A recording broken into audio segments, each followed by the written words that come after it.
The rival clan brought over 1,000,000 soldiers to go on an expedition, but faced with that sea of troops, this young master went alone, and confidently declared that entire legion was besieged by him alone. Not long ago, he was just an ordinary young master, in the Tu-Lin Su clan, but this clan had endured for generations, and no one could summon the death soldiers anymore. The declining clan was attacked by the rival clan, the head was taken for judgment, and this young master was brought out as their amusement, and they personally cut that rope. After that day, an emotionless young master was born. He didn't care about the clan fighting over the headship. He left without concern. While researching how to revive the clan, he was sucked into the Black Book, met the demon of old, who offered the first generation lordship to ascend to the position of the clan's number one, but the more one wants, the greater the price to pay. Unlike the first generation lord, he even sacrificed himself and the clan offerings, training his abilities rigorously over a long period, rooting out all hidden eyes and ears within his own clan. Now he once again leads the clan's army forth to punish those of old, with the Tu-Lin army unrestricted on the ancient battlefield, and the ability to disguise and impersonate, becoming others without leaving a trace. The Tu-Lin Su clan returned,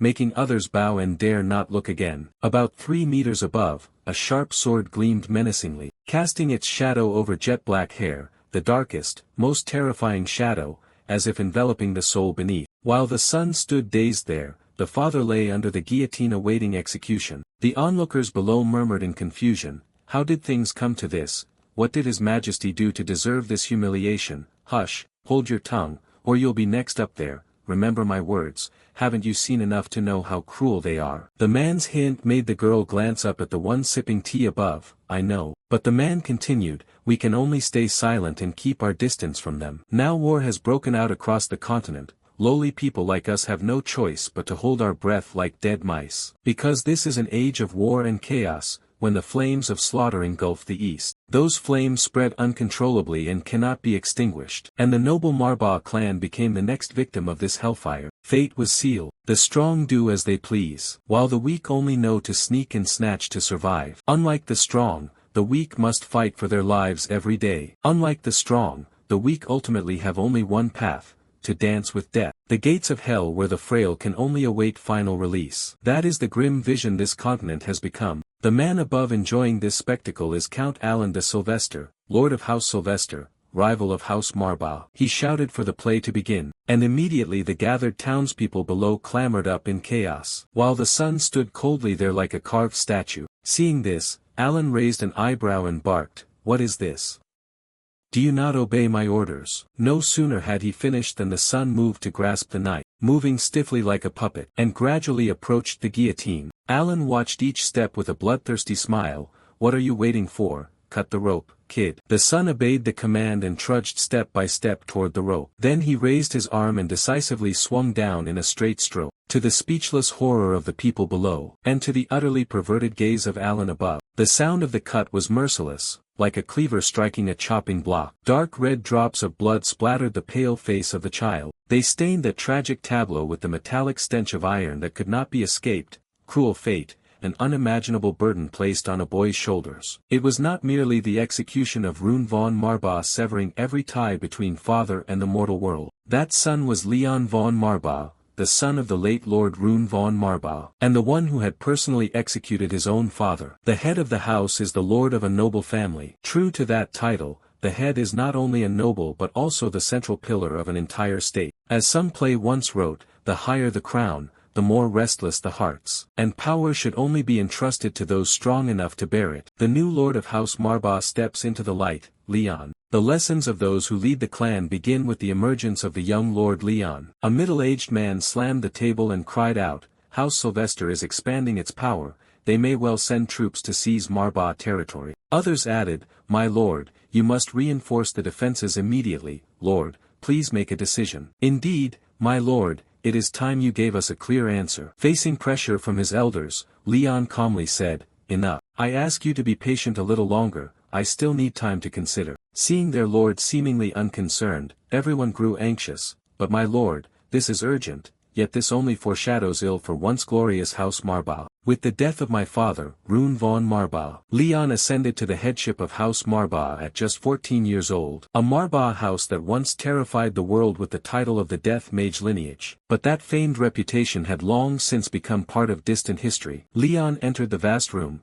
stood before his parents' portrait, and thought to himself, what would my parents have wanted me to do? I know my pleas will never be answered, for the dead cannot speak and my parents cannot guide me from the other side. Yet more than ever I need a path, a guiding light. How can I restore glory and prosperity to the house? He took a few more steps, stopped, and looked up at the oldest painting in the room, depicting a man with jet black hair and the black robes characteristic of House Marbas. That was Wellen von Marba, the progenitor who founded the Marba line, and the only death mage of his era. Legend has it that House Marba arose from the blood and fire of battle when its first ancestor used his black magic to etch his name into history. But since that golden age, the Marba bloodline could no longer produce a true death mage, leading inevitably to the clan's decline. And in the end I had to end my father's life with my own hands. He exhaled wearily. Leon opened the door to another chamber. He walked to the writing desk. On it lay a thick tome whose cover bore the motif of a blood-red eye. The Chronicle of House Marbas. Ancestor Wellen von Marba was a living legend. With a flick of his hand he swept away foes like a deadly gale,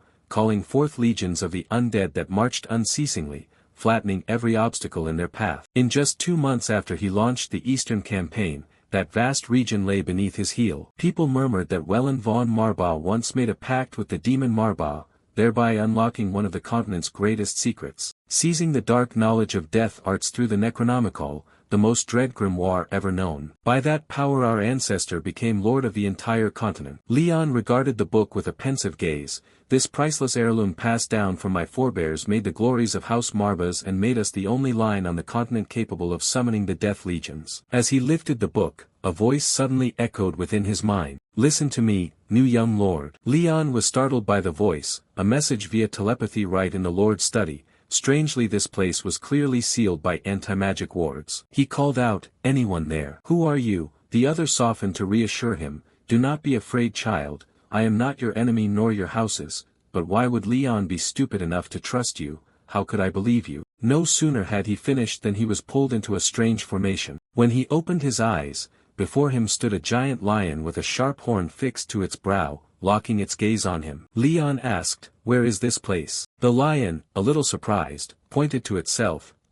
Did your predecessor never tell you of my existence? Leon asked back suspiciously. Your predecessor, you mean my father Rune von Marba? The giant lion nodded its massive head in confirmation. Yes, he bore that name. I sensed the mana bond binding me to him had been severed. Then it growled in anger. Damn it, I had long feared his nature was too merciful to rule a dark house. I should have realized his end would come sooner than expected, but anyway, tell me which of you dealt the final blow to your father. Leon showed no fear, he raised his head and replied, if you ask who killed my father. It was me, Leon, his biological son. No sooner had he finished than a powerful aura from the lion flung Leon violently backward. Its voice roared. I will ask again, are you truly the one who murdered my covenant master? Facing its storm of fury, Leon emphasized once more, yes, I killed my father. The lion snarled in rage, I will ask again, are you really the one who killed my covenant master? Leon was not afraid, anyone can glare, so he glared back and reaffirmed,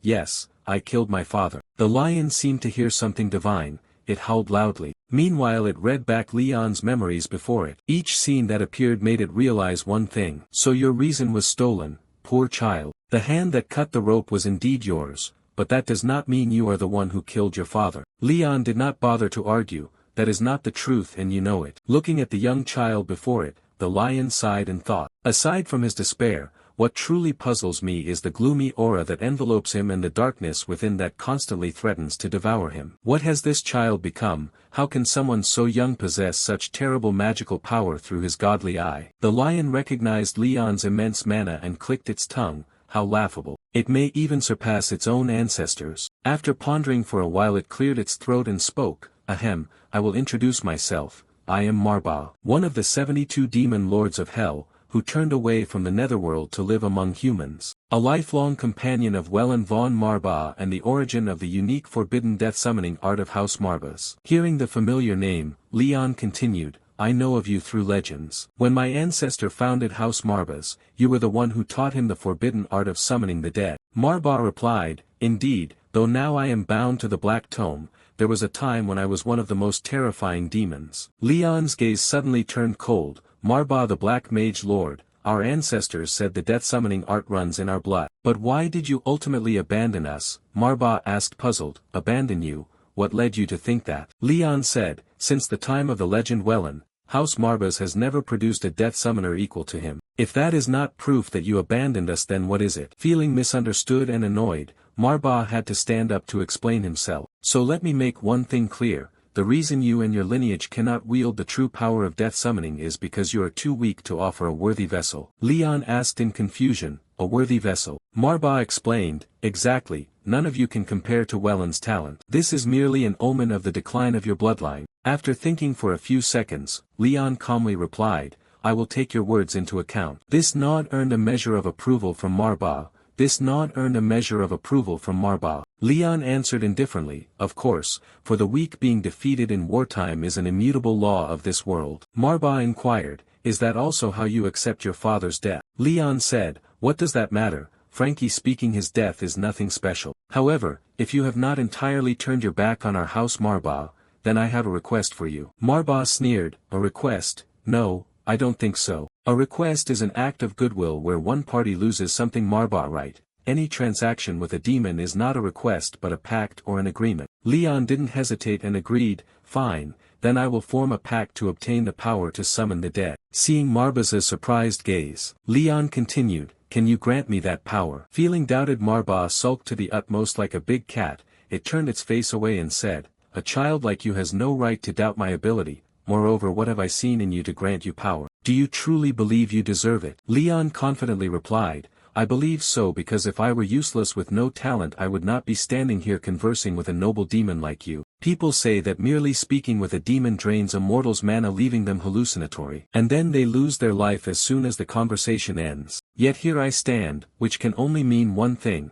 that I have the qualification to walk this path. Observing from earlier, Marba had been taken from one surprise to another by Leon. This child is truly not ordinary. He has not only talent but also resolute will. So it said, as I have said, any request to a demon must be treated as a pact, remember that. Leon hurriedly added, and I do not think it foolish to believe you have something to trade. Seeing Leon's demeanor and his words, suddenly Marba burst into loud laughter. Haha, wonderful. Then a pact shall be forged, O young scion of the death-summoning bloodline. Leon asked nonchalantly, what price must I pay, sir? Marba's eyes burned red with fire as he demanded the entirety of your existence. Hearing this, Leon for the first time smiled, then relief, for I am willing to offer all of myself. This surprised Marba and changed his view of the boy before him. Meanwhile, in the clan council chamber, the heads of the branches gathered without the presence of Lord Leon. Leon's uncle stroked his white beard and said, as you all know, gentlemen, our current head, I refer to Lord Leon, has almost no authority to make weighty decisions affecting the entire house. Everyone agreed with no one answering him, so he continued, therefore as granduncle and closest kin to the current head, I intend to temporarily assume all duties of the house in the near future. Now, I will let you express your opinions on me becoming the steward of this house. One among them immediately stood and supported. It would be foolish to oppose because the rest is just an upstart brat not yet of age. We cannot place the fate of the house in the hands of a child not yet qualified. I believe no one is more suitable than Lord Kircher, uncle of Leon, to manage the house. At that moment, another with a kindly face spoke awkwardly. However, Lord Leon is the sole direct heir of the late housemaster. There has never been a precedent in our house for choosing a successor outside the direct bloodline. The other replied coldly, what use is precedent if our entire bloodline is at risk of being wiped out? The army of the Sylvester Raiders has marched to the border. I do not blame you for worrying about hereditary rights, but remember that following a callow youth means choosing death, and I will look after my own survival first. The kindly man could not help but slam the table in protest. You have overstepped, sir. Each of you hold your seat here. Thanks to the late housemaster, your duty is to fight to the last breath, not squabble like vultures over a carcass. He thought to himself, even if the current lord has not had time to build his own faction, I will not fold my arms and watch that brazen old fox seize the throne. Show me the way, Lord Rune. How can you abandon us to this shameless vulture? Kircher rose and said, a bold but interesting view. Indeed, House Leon, the current lord, still has at least one loyal follower. The other angrily said, "Speak plainly, sir, what do you mean?" Kircher said coldly, "What use is loyalty, if you are not wise enough to see the predetermined outcome, my respected old friend Pullen? Accept this sincere advice in the spirit in which it is offered. Do you truly think I summoned you all here today to hear your opinions?" Under the mana pressure from Kircher's hand, Pullen realized everything. "So it was all part of your plan, Kircher," he gently reminded. "Choose your words carefully for your house's sake, if for no other reason. We are all gathered here for a single purpose, to present a bitter but least tragic choice for the house. You need not stand in our way, friend, all I ask is that my counsel guide this fate." Pullen replied bitterly, "So I was merely a pawn in his game from the start. Forgive me, Lord Rune. Have mercy on this wretched vassal who failed to protect your legacy." Contrasting with the tension in that council room, Leon remained calm, facing Marbaza's gaze. After watching long enough, Marba concluded, Everything is fine except one thing. With the change in the pact's terms, my true power has been significantly limited. Your father Rune, though too weak and naive, as the pact signer, possessed a mana reserve far greater than yours now. Your father Rune, though too weak and naive, as the pact signer, possessed a mana reserve far greater than yours now. So what am I to do?" Marba replied, "There is nothing you can do, but at least we should limit your mana usage for now." So it snapped its fingers and vanished. Then a little tuft of black fur appeared before Leon, cute to behold. "This form will help lessen the burden." He looked curiously at the black puff and said, "I suppose that makes sense. You look so adorable you could be mistaken for a pet." Marbaza's pride was mortally wounded and it fluffed up threateningly. "Dare call me adorable again, pact signer, and tend to your own life, or I'll turn your face into a maze of bites and scratches. Do you understand?" Clearly Leon was not the least bit intimidated. He tilted his head, studying the fluff, and replied in a coaxing tone, "That seems rather off." Seeing this person had punctured the posturing, Marba turned and left. "Good, if we understand each other, then let's be off." Leon was surprised. "Off where?" "Where are we going?" Marba asked again. "You wished for power equal to your ancestor, did you not? If you truly want to reach his stature, what better way than to walk the very path he walked?" Leon pondered and said, "Sounds reasonable." Hearing this, Marba was pleased. "Very well, we will journey to your ancestor's mysterious shrine. But remember, this path may steal your life. Still, do you choose to follow me?" Leon tilted his head in puzzlement. "Why do you keep doubting my resolve?" Marba paid no mind and strode ahead. "I'll lead the way. If you think you can keep up, then stay close behind, young pact signer." Leon politely said, "Please go ahead." After a short time they stopped deep within the forest. Leon was somewhat surprised. The Marba family's mysterious forest. Marba said, "This is it. This forest can be a bewildering maze to those not of your blood." Leon recalled his father saying only the legitimate housemaster could set foot in the secret shrine. "But one thing puzzled me. If this is truly the source of death summoning power, then why?" Marba immediately understood Leon's question. "Because no one has ever passed the trials. I suppose they all lacked the core element." Leon feigned inquiry. "The missing element?" Marba explained. "Only those who possess the purest black hue of the abyssal element can open the path to the shrine. To date none have met this primary condition to pierce the bone veil." Looking at the mana whirl before him, Leon said, "I understand, that seems fairly clear." Marba raised his feline paw, opened the door before them and urged, "Hesitate no more, I advise you to begin the trial at once." Standing before a flight of steps, the voice rang out again, "You may enter, my descendant." Marba warned, "Be careful, pact signer, from now on I will not intervene." Leon paid little mind. "Very well, you said this is a test of mettle." Marba kindly added, "Nevertheless I have one piece of advice for you. Follow all the instructions of the Black Tome. It will guide you to the ultimate prize, the death-summoning power." The two ventured deeper, the path stained with the dust of time, but luckily torches still burned along the walls, lighting the way. Suddenly something caught Leon's eye. There was a narrow passage along the wall, and as Leon stepped into it, a series of strange green torches flared up. Before him appeared a scene of a bunch of goblins standing there. They were holding a girl down on the ground. Suddenly the black tome leapt into Leon's hands and flared bright. It opened on its own and presented the first instruction. "So I will leave behind instructions to fully harness the power of the sacred black tome. The first is the secret art of resurrecting the dead. You must begin by taking the life of a living being." As the prophecy finished, the goblins went berserk and charged. Leon read the prophecy again. you must begin by taking the life of a living being. He folded the black tome shut and coldly drew the dagger at his side. His gaze locked onto those before him, including the girl being dazzled there, and the snarling goblins. Alone he calculated quickly and leaped into the fray. When a goblin lunged with sharp claws striking from above, Leon did not flinch and twisted to dodge. Taking advantage, he pulled the dagger from behind. With a decisive slash he cut straight into the spot at the back of the goblin's neck, ending it in an instant. And that was one down. Returning to his childhood, before the Manhwa family tomb his father and he stood paying respects. After finishing, the father said to Leon, "Listen closely, Leon, in our great Macbat lineage what entity do you think we revere most?" The answer is simple: we worship death because we are necromancer summoners who command death. Therefore we must honor death above all else. Leon, then about 5 or 6 years old,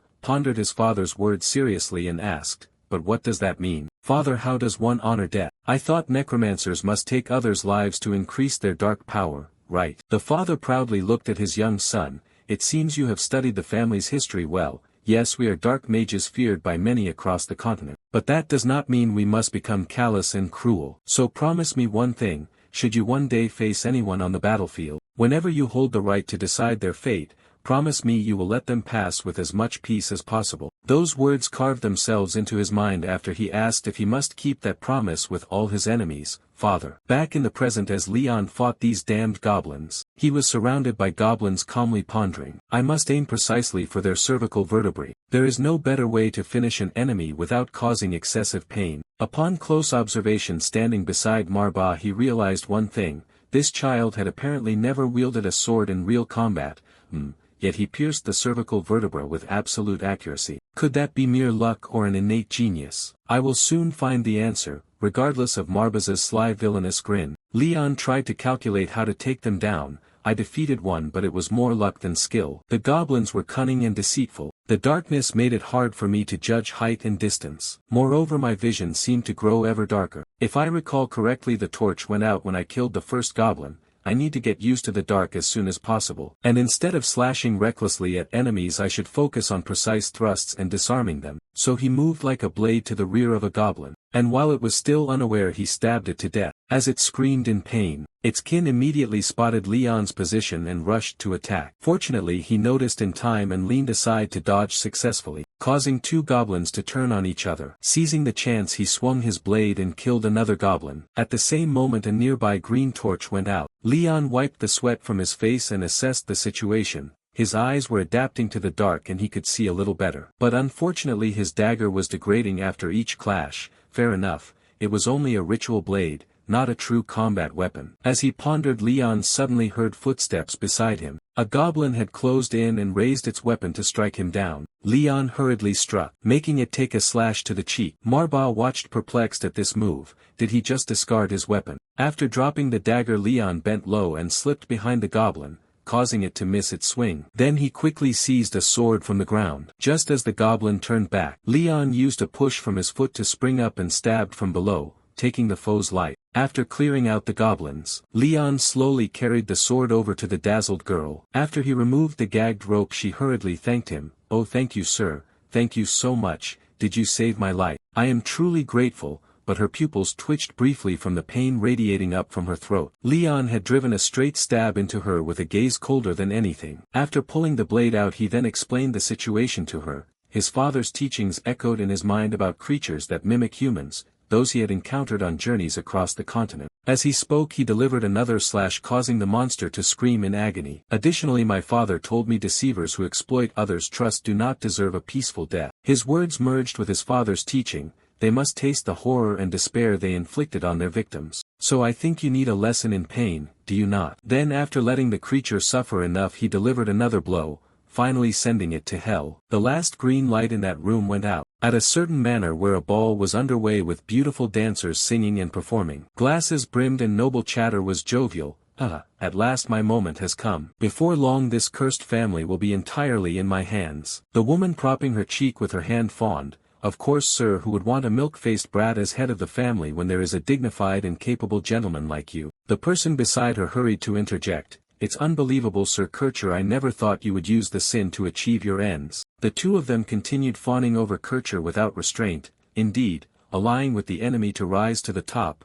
only a man of great courage would dare make such a move. Kircher laughed merrily. Ha, you flatter me, my lady, though I fear we will have to kowtow to those Sylvesters for a while. But in any case that is 100 times better than letting that brat Leon remain and drag the entire Marba line to the brink of ruin. There truly is no better choice than letting me take control. After all, who can deny that I played this game perfectly and won? Watching Kircher grin and jest with the beauties, the man opposite probed, mentioning the young lord. How do you intend to deal with Leon, Sir Kircher? The people in this domain were absolutely loyal to his father, so removing the boy may be harder than you think. Kircher really did not care much. I see no reason to complicate matters. After all, his death will be justified once everything is over, but you all know the dead cannot open their mouths to tell anything, nor can their sons. Seeing the malice on Kircher's face, the other laughed in agreement and said, exactly, Sir Kircher. I think the last time someone heard a voice from the dead was centuries ago when the founding chieftain used necromancy. The two of them filled each other's glasses, then chuckled together, toasting to our new and rightful chieftain Sir Kircher. Ha ha ha. And so the two who thought themselves above all sat laughing and chatting until late into the night. Meanwhile, far away at the Sylvester house, Alan sat receiving reports from his subordinates. I believe the plan to seize the Marba family is proceeding smoothly, one replied. Of course, sir. That grey fox Kircher von Marba has essentially become a pawn under my command, meaning I only need to wait for official royal approval to launch an all-out war. Receiving the favorable answer, Alan smiled, ambitious, pitiful fools, how laughable that they think I would hesitate to wage a second war simply because little time has passed since the last clash. Indeed, a convenient loophole for us, I must admit. Another began to flatter. None of this would be possible without your sharp strategic vision, my lord. Alan looked at the photo brought forward, that traitor's name again, Kircher. How ridiculous that the proud centuries of the Marba family should end at the hands of a petty, short-sighted and foolish traitor. Oh, tonight will be an interesting night. Hasten the preparations immediately, do you understand? The servants responded respectfully, yes sir. Alan felt victory was assured and could not help but smile slyly. First the father, now the son. I cannot wait to hear your pitiful cries. Back at the mysterious Marba shrine, Leon had by now completely dealt with all living creatures there except for him and Marba. He realized darkness had engulfed the place as all the torches had been extinguished. Has the last one finally been defeated? Then suddenly all the torches that had gone out flared back to light. The light now was that of an ordinary flame, no longer the ghastly green from when I first entered. Leon, seeing that everything was settled, ran his hand through his ruffled hair and exhaled tiredly. Marba beside him began to gape and his mouth moved non-stop, astonishingly. In all my life I have never met a contractee as mad as you, it cried, then it lunged at Leon's head. Before he could make sense of what was happening, it had shoved Leon flat and Marba landed on his face with a soft, fleshy foot. Its mouth babbled continuously. I bet you have the guts to survive in a camp full of orcs as long as you keep your wits about you. Leon let Marba fumble on his face and mutter praises. Ha ha ha, no matter how expertly that monster disguises itself, its human form cannot fool you, yet you pierced it at first sight. Leon lay still waiting for Marba to finish ranting, then he slung the creature across his arms and said, honestly, I would still prefer to avoid an encounter with the orcs if possible. I've heard they hate humans more than any other race. But Marba was riled up and wouldn't listen to anything he said. It cut him off at once, but that didn't matter. So what made you suspect the last monster was connected to the others? Leon paused a second or two before answering. Simply this, when all the torches went out there remained one that still blazed. Marba butted in, I understand, continue. Leon, unbothered, slowly continued the explanation. When I first set foot here I noticed the fires on these torches bore colors unlike any I've seen. They were green. I recognized it as the color of necromancy, and indeed each time I felled a monster the flames on the torches would gradually extinguish one by one. But then I noticed that even after all the goblins were destroyed there remained one torch that had not died. That was how I deduced there was still one monster left and I could not proceed while it remained. Then the two fell silent for a few seconds. Marba's inward admiration was chillingly cold. I did not expect a 14-year-old brat to reason so far under such a perilous situation. When life is threatened, even reading the situation is a challenge, let alone acting without hesitation. Yet Leon did it in the blink of an eye, single-handedly slaying all the remaining enemies. Perhaps what interests me is not only his vast mana source, but also something even more special. Fascinating,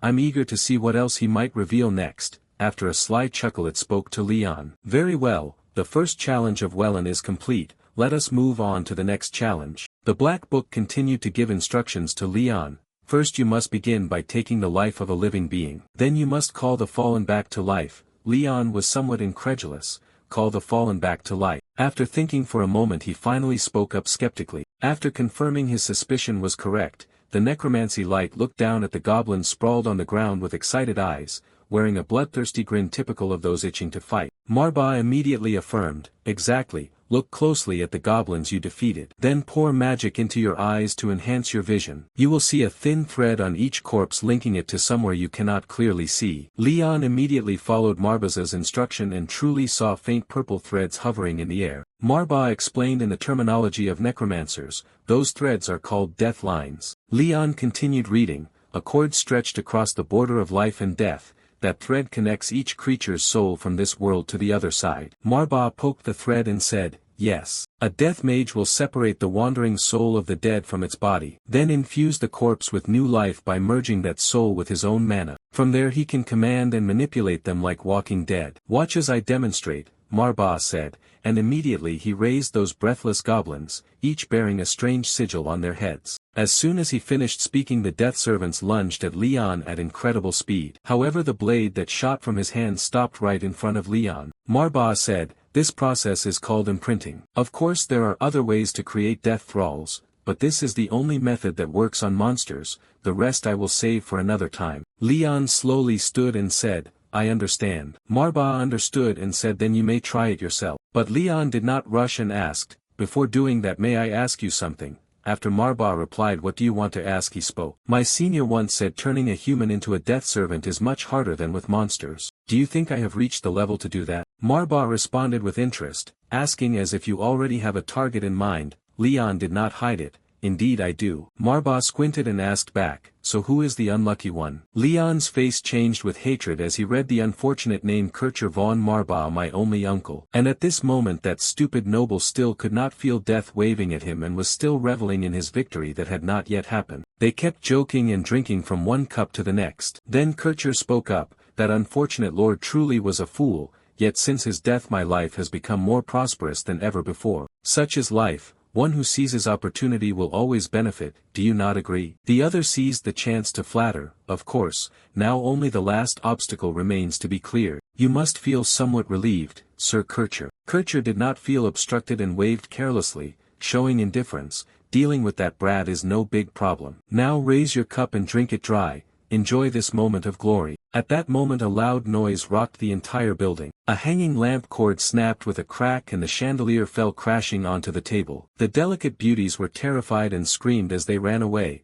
Kircher was puzzled. What the hell is this? The woman beside him was sweating profusely. This building is protected by relics. How could a gust of wind shake the place like this? Suddenly Kircher noticed something and signaled for silence. He turned that way and called out, anyone there? No one in the Marba territory dares oppose me anymore. Suddenly a voice rose from behind, making Kircher jump. What made you think that, uncle? Leon loomed up from behind him, staring with a cold, dangerous gaze. Seeing it was Leon, Kircher no longer bothered much. Oh, look who it is, the newly appointed head of House Marba looking worse for wear. He waved and summoned his men. Leon narrowed his eyes at them and then said, thank you for still recognizing me as the legitimate heir of this house. Kircher laughed confidently. I see no reason for you to barge in here unannounced at this late hour. What do you want with me? Leon replied imperiously, what a strange question. Does the head of a house need a reason to see his vassal? Must I announce my intentions just for your convenience? Kircher felt his pride pricked and retorted sharply,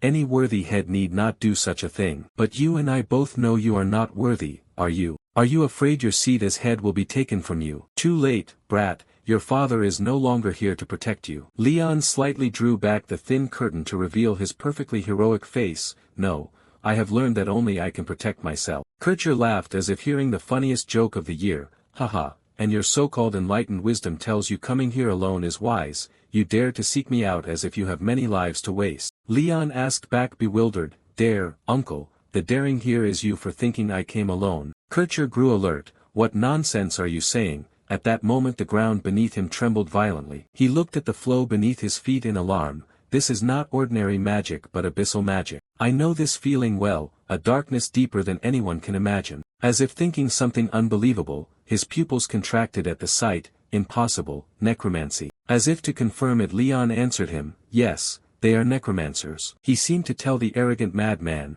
you have arrived but your number is up. Kircher could no longer laugh and shouted, but how is this possible? Even my brother in life could not summon them. Leon explained almost charitably to the dying man, do you not understand? The Manhwa house has always been and will be a family of master necromancers. Kircher clenched his teeth and ordered, soldiers, quickly cut down these disgusting monsters. The soldiers receiving the order immediately leapt forward. Leon looked at the fools before him as if they were a pile of trash that overestimated themselves. At that moment a goblin rushed up and slashed down a vanguard. The man only realized it as he was dying. He tried to fight back at the goblin like, hey, I have hands and feet, I'm not crippled, of course I'll fight back. And so the assassin was granted a one-way ticket back to Mother Earth due to his own carelessness. He collapsed as Kircher's stunned followers watched. The death servants, obeying Leon's command, continued their sweep with no intention of stopping. Kircher stammered at the horrifying scene before him, monsters. Kircher stared dazedly at the bloodshed. Something was wrong. This was completely beyond reason. If my eyes are not deceiving me, that brat is using necromancy. But how could that be? Thinking this, he condensed a sphere of dark magic in his palm. Gnashing his teeth in fury, he looked at Leon and shouted, what have you done to profane the power of the ancestor who founded this house? Leon replied coldly, is it so strange for a Manhwa housemaster to be able to command death servants? Kircher roared in disbelief, absurd, necromantic summoning is an arcane art long lost, buried in the currents of history. Even your father in life could not use it. Do you expect me to believe that a useless brat like you is different? I do not accept your words. Seeing him mouth off as he was dying, Leon indulged him, if you do not believe then I will prove it. But let me warn you first, that would not be a wise choice, uncle. Immediately a summoned goblin army rose up. The lot surged forward toward their targets without waiting for orders. Kircher hurled the dark magic sphere in his hand, gritting his teeth and charging to fight back. Return to the abyss. The sphere struck straight into several of the goblins. Their bodies instantly rotted and they were flung backward. Seeing the attack work, Kircher brightened visibly. But the goblins, despite their corroded bodies, stiffly rose again. The aura grew ever stronger. Their eyes flashed red. They frenziedly charged to counterattack a second time. The sight terrified Kircher. He lost his fighting confidence and hurriedly turned to shout, can someone take down this monster? But as he looked more closely his eyes widened. All his followers had been beaten into a heap on the floor, no support left. Kircher forced himself to gather more dark magic, continuously firing it toward the goblin horde. But this time the goblins were only delayed briefly, making him curse in frustration, damn it, though I hate to admit it, my magical talent is only slightly above a novice. Moreover, I am hindered by the effects of alcohol, I may truly be in danger, unable to win by strength. Kircher shifted tone to threaten, there will be consequences for betrayal, do you hear me? This is not something to take lightly. No sooner had he finished than a goblin leaped up to attack. A sharp blade drove through his chest. Pain from his chest surged and Kircher's eyes bulged. Staring at Leon he condensed a dark sphere. But as his life ebbed the dark sphere dissipated. Kircher snarled a threat, you dare betray your own bloodline, you will never be forgiven. Leon replied coldly, I recall once reading a treatise on the continent's history with my father. On the battlefield there are only victors and the vanquished, and as time flows, history's cold eyes will decide who is who. Kircher growled in anger, are you going to lecture me? Leon said indifferently, though I am indifferent, perhaps I have not fully comprehended that. However, there is one thing I read in that book, that forgiveness is the prerogative of the victor. You too were once a victor, were you not? I suppose after you stabbed my father in the back to save your own life. But alas, the times have changed. Exposed for his past, Kircher bared his teeth and shouted, shut up. Leon paid no mind, giving orders to the goblins as he said, Uncle, no, Sir Kircher von Manhwa, I will not see you off, for I hope you will endure every moment on the road ahead. I will always remember today as the day you were defeated and as a punishment. I will take away your desire to see tomorrow's dawn. The moment the head of the Manhwa household finished speaking, the band of Lin warriors lunged forward to attack. Kircher's eyes widened as he stared at the blade pressed against his neck. A horrific scream rang out, blood spurted. Kircher's body went limp and collapsed. Seeing this, Manhwa licked the blood and remarked, indeed mad as I thought, even my demon San would weep witnessing this. A newcomer able to use the dead spirit summoning art so deftly on his first try. One might think you've been commanding dead spirits for a decade. Hearing him, Leon looked down in silence. After a moment he thought of something and spoke up. I just came up with a rather interesting idea. Manhwa forced a smile and muttered, interesting or terrifying. The next day, the meeting room absent the head was opened. Someone grumbled, another council meeting. Does anyone know why Kircher summoned us this time? Another said, who knows, I'm as clueless as you. It seems his close aide on the council hasn't arrived, we'll have to wait patiently a bit longer. Baldy was sweating nervously. After all, an emergency council meeting is not to be taken lightly. What if news arrives that House Sylvester intends to break the peace treaty and attack while we're in chaos? The long-haired man interrupted, come on, don't be so suspicious, I don't think they'd dare break an agreement between two great houses. Besides, for war to resume it requires official approval from higher-ups. The blonde agreed, you're right, whatever the case, let's wait and see. All doubts will soon be resolved when Kircher officially becomes head of the household. Just then, the meeting room door opened. Leon entered coldly. He said nothing, causing those present not to dare speak to him. They only whispered to each other, what's going on? I thought this meeting was summoned by Kircher. So why is Leon here, if he's intending to challenge Kircher's succession? It would make sense if Kircher cared about such formalities, but if not for that, why is Leon here? Hearing them, Leon glanced coldly and pulled out the chief's chair, sat down and said, did you expect to see him here instead of me? Unfortunately we will not be attending this meeting. Or more precisely, we cannot attend. The long-haired man got straight to the point and asked, cannot, could you clarify? Leon paid him no mind and said, he's dead. This left them stunned. Dead. Leon confirmed. Killed by my hand. If that answers your question, does anyone on the council have anything else to say? Everyone present stared at him in astonishment. One of them angrily demanded, if what you say is true, Lord of the House, I demand a clearer explanation than a few spare words. How do you intend to explain the death of the highest elder of House Manhwa while we haven't even finished mourning your predecessor?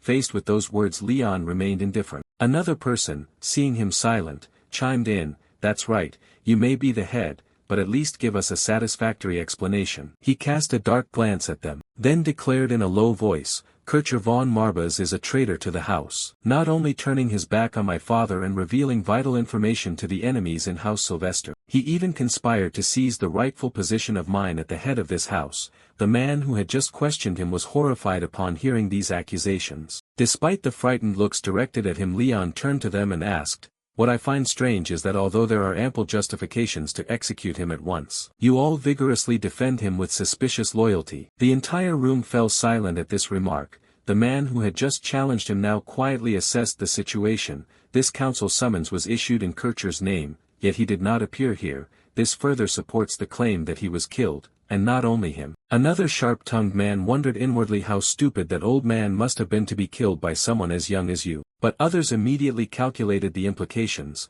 This is not the time to worry about Kircher. If this young Leon truly could assassinate Kircher without assistance. He hurriedly stood to make his stance clear. My gods, I knew nothing at all. He kept calling on everyone in the room to denounce him. How dare he commit such an atrocity, while inwardly fearing and speculating that perhaps he possessed some powerful magic. The blond man heard those words and quickly grasped the situation before him. So he hastened to defend himself. We are completely innocent. How could we have known that that old fox plotted such a vile scheme? He, seemingly impatient with them, ordered silence. Then calmly accused everyone present, your defenses may be true, but that does not change the fact that you all committed a grave crime, the crime of negligence. For failing to detect a traitor within the house, the self-styled wise man cursed inwardly, damn, this kid has outwitted us all. But the sharp-tongued man would not yield and asked again, well said, Lord of the House, but one issue remains unclear. If Kircher is truly a traitor, is there any evidence to support this accusation? In fact, who can be sure you did not kill an innocent by mistake? Leon seemed to ponder slightly upon hearing that. Then he slowly rose and replied with disappointment, you all reacted exactly as someone wiser than I had predicted. The man nearest him asked, predicted whom, Lord? Whom do you mean? Manhwa suddenly appeared on his shoulder, and bowed his head as a signal to Leon. He nodded in response. Then he performed dead spirit magic and answered them, very well, you want proof, do you? Then let me expose Kircher von Marbas's betrayal. The meeting room was instantly shrouded in a gloomy, deathly atmosphere. Leon's cold voice rang out, as the legitimate blood heir of House Marba. Leon von Marba summoned the spirit of a cursed soul still wandering this world. At his call the dead spirits rose as if from the earth. Their eyes black and bloodthirsty, they glared at the people in the room. The grimoire in his hand exuded a thick aura of death. The council members panicked as they recognized that incantation. It was the dead spirit's summoning art.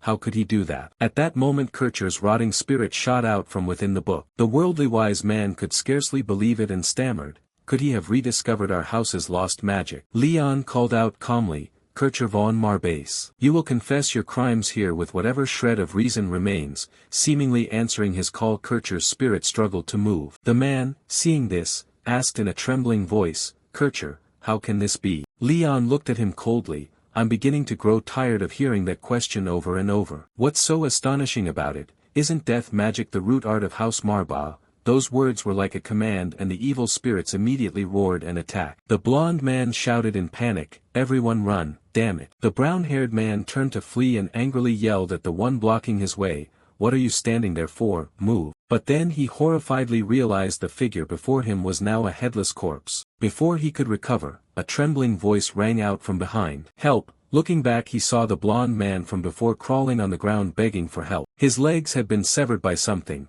leaving a long trail of blood on the floor. He grew even more horrified as he noticed a silhouette blocking his path. Leon looked down with a death-filled gaze from above, forgive me, but this meeting is not yet over. You'd better listen to your lord until I have nothing more to say. At his command Kircher's spirit, driven by the death aura, moved before the blond man. He bent his stiff body double-jointedly, opening his rotten mouth as if to answer Leon. He casually posed his question again, I will ask once more, Kircher von Marba, is there anyone seated here who was completely unaware of your vile crimes? The hoarse, broken voice of the spirit immediately answered him, those who once served the former house lord. All turned their backs on him to the last man. There is not a single person here who did not know of my betrayal, a confession that plunged the room into crisis once more. Leon concluded indifferently, that is the answer. The blond man now screamed in terror, Lord, please spare me. The brown-haired man pleaded hurriedly, I will confess my crimes. The sharp-tongued man was not slow to implore,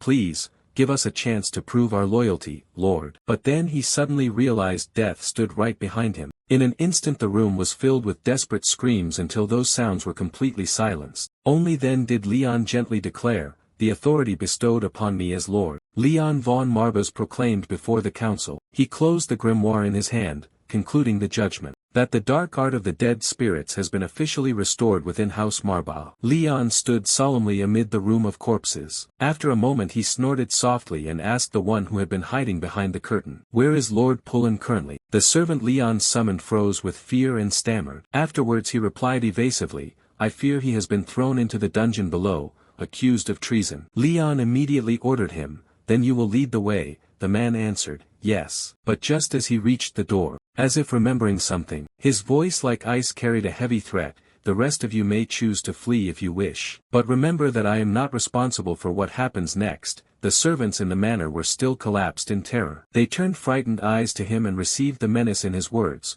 for your own sake I hope you make a wise choice. The door shut with a dry echo. At the same time, in the Sylvester manor, the butler entered from outside carrying a letter. Sir, a letter has just been delivered for you. Alan quickly took the letter from him and murmured, I understand. He skimmed the contents of the letter. His eyes could not hide satisfaction. He excitedly told the butler before him, wonderful, it seems even the royal court has turned its back on House Marba. The man cheerfully echoed his master. Of course, sir, aside from their founding ancestor, that house has never achieved anything worthy of its inflated reputation. Their resources and manpower are laughable, if not pathetic. Alan agreed with him, indeed their funds are even scarcer than their manpower. He set the letter down and decided, regardless, we will proceed with the planned course of action. Then he added with great satisfaction, House Marba will finally kneel in the noble house's conflict next month. How about it, are you ready? The butler quickly professed his loyalty. Yes, sir. Alan asked solemnly, we will surely win, right? The butler affirmed confidently, unless a true soul-summoning mage appears at House Marbas after centuries of decline or the ancestor Wellen von Marbas rises from his grave, the possibility of our failure is nearly non-existent. Alan smirked with self-satisfaction. Then this war is entirely ours. In the dungeons of House Marbas, a candid voice rang out. Young Master Pullen fell to his knees on the ground, urgently confessing to Leon, "Please forgive this foolish servant, Pullen begs you. I allowed Kircher's dark ambition to go unnoticed and he shoved you into immediate danger." He said penitently aloud to him, "I deserve to be executed." Leon silently watched the man before him. Lord Pullen looked at his kneeling, remorseful posture and pondered. He is one of the few loyal retainers left in House Marba and the only one who dared openly oppose my uncle. In any case, I must recruit him to my side. With that in mind he quickly helped him to his feet. "Stand up now, Lord Pullen." Then he comforted gently, "There is still much to be done and I need your service." Pullen asked him emotionally, "My service? My lord, but what use is a failure like me to you?" But before Leon could reply, a few flies buzzing around Pullen destroyed the moment between them. Leon reluctantly ended the conversation. "First you should wash up. Then meet me in the family study, we will discuss the details later." Pullen turned ecstatic to the point of tears and exclaimed, "You are too generous." Then he could not hold back his emotion and swore to him, "Pullen vowed absolute loyalty to you for all time." A while later in his private room, Leon was staring out in silence when Marba suddenly appeared beside him. He, by habit neat, hopped onto Leon's shoulder and comfortably licked his fur, and asked him, "What do you intend to do next?" "The choice is yours, Signer." After a moment Pullen cried out in astonishment, "What did you say?" He seemed frightened, speechless by Leon's idea, "But I can think of nothing more dangerous than contacting the Sylvester family while disguised as Kircher." But very quickly Pullen calmed down and analyzed the situation, wanting to play his role convincingly. It would require an extraordinary performance. Despite his worries Leon calmly cast a spell. "Is this enough?" A grotesque shadow appeared at his summoning. Very quickly, it had taken the form of Kircher. This left Pullen completely stunned. What a demonic miracle is this? He could not believe his eyes and wondered silently how the clan lord could remain so calm about this, not to mention he even turned his own uncle into an undead. He looked at Leon's cold, indifferent demeanor and fully believed what he had heard. "Other servants had told me,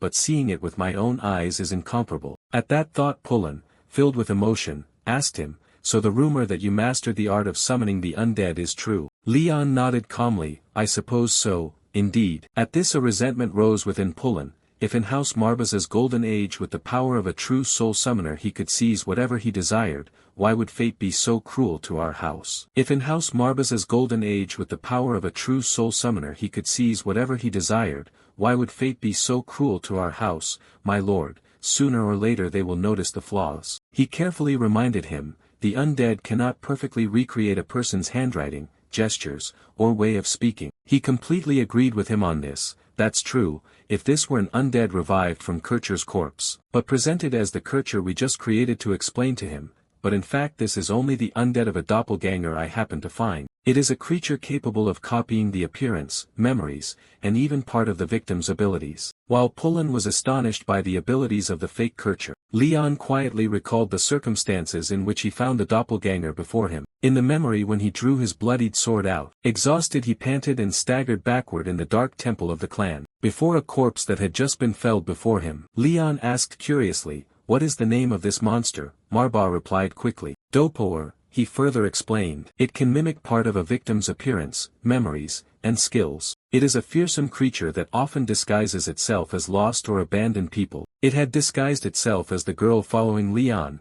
hiding to one side and waiting for an opportunity to strike. Marba also warned him that it ultimately kills the original and can even devour the victim's companions. Leon fell silent for a moment. So what now about Doppler? Meanwhile Marba was inwardly very satisfied. As expected, life begets life and Wellen. At that moment the corpse of the doppelganger began to pour out streams of deathly chi. It seemed to be controlled as it stirred and rose before Leon. While Marba, pleased, finished his thought, "You were kind to leave your most precious pack to your beloved descendant." The girl's body that the doppelganger had become smiled with eyes flashing a cold light. With the oppressive deathly chi around the girl the doppelganger had become soulless. Standing before him Leon asked in puzzlement, "Should I feel pleased?" The Lord confirmed with satisfaction, "Certainly. Be careful, this creature can only transform into targets the Necromancer has encountered before." As Marba said these words a strange form made of deathly chi began to take shape over the girl. He paid it little attention and continued explaining to Leon,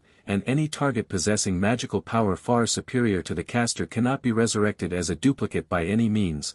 Marba asked him in a low voice, "Do you accept these conditions?" "Signer, no matter how talented you are, you are still inexperienced. He then pointed to the grimoire in Leon's hand as a reminder, even if you succeed in imprisoning your uncle's soul, it is meaningless if you have no way to maintain long-term control, eventually his soul will dissipate into nothingness. With that, Manhwa made a suggestion to him. I advise you to leave House Manhwa for a time, at least until you find a solution to this situation, but before he finished Leon cut him off firmly. No way, I will not turn my back on my bloodline. To that persistence he did not hesitate to explain plainly as day, if I am absent what will happen, the innocent in the manor will be slaughtered or at best subjugated under the boot of the invading Sylvesters. Manhwa growled back, so you are willing to put your life on the line for them? Leon kept his stance and firmly asserted, I am willing to die for them. He could not comprehend Leon's thinking and could only wonder silently, to win for blind loyalty to this house, to achieve what? But quickly Manhwa pushed that question aside and turned back to the monster that had just manifested.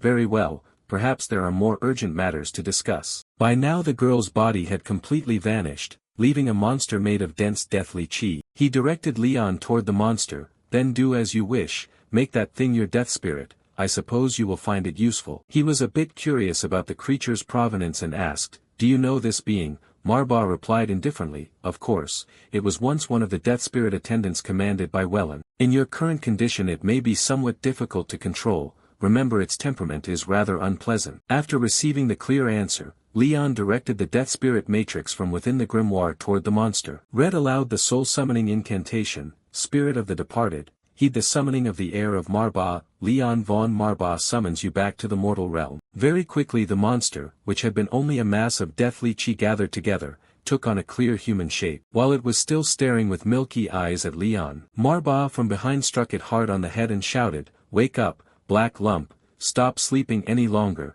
for the first time in centuries. I have a signer, the creature called the black lump flailed awkwardly, while he impatiently scolded the foolish being, at least change your appearance before you speak, otherwise no one will understand what you are saying. The black lump absorbed this and considered seriously. Then it came up with a new idea. It performed magic. Very quickly from the deathly chi emerged Leon's cold face accompanied by mocking words aimed at Manhwa, the arrogant speech of a tattered stray cat. Those words successfully angered him. What, are you tired of living? The black lump now wore Leon's complete appearance, mocking Manhwa, I was already dead, you foolish cat, but Leon faced a perfect replica of his face with complete calm, and that thought was the last to end his memory. Back in the present Pullen seriously considered the plan before them. If there is any way to replicate even Kircher's small habits from his memories, then it is very possible that I can deceive the Sylvesters with his death spirit, my lord, he asserted confidently to Leon. In fact, I guarantee this plan will succeed, I Pullen swear to carry it out at any cost. He replied with satisfaction,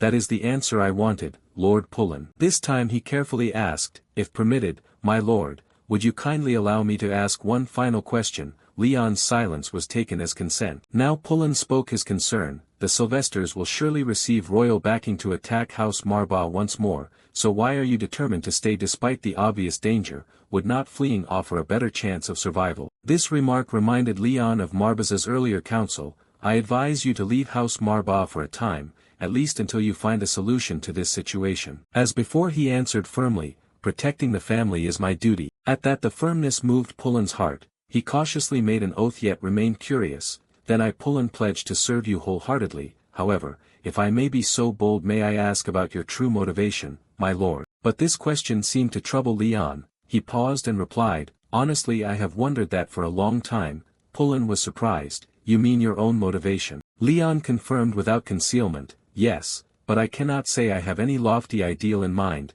I simply wonder how to become a worthy clan lord, and what truly counts as worthy. The answer was still unclear, at least for now. Pullen was completely stunned by those words. While Leon calmly continued, for that reason I choose to buy more time to seek the answer for myself. He smiled faintly, his tone briefly growing cold, with that purpose I will stop anyone who tries to take what belongs to us. He recalled past days and mapped out plans and direction for the present, as long as I do not repeat my father's mistakes and can protect what I have. Time and again perhaps one day I will find the answer why I fight for this land. That is all I think about it, I fear there is nothing more sublime. He ended his words with a relieved smile. That night in his bedroom, the black lump again took his form to converse.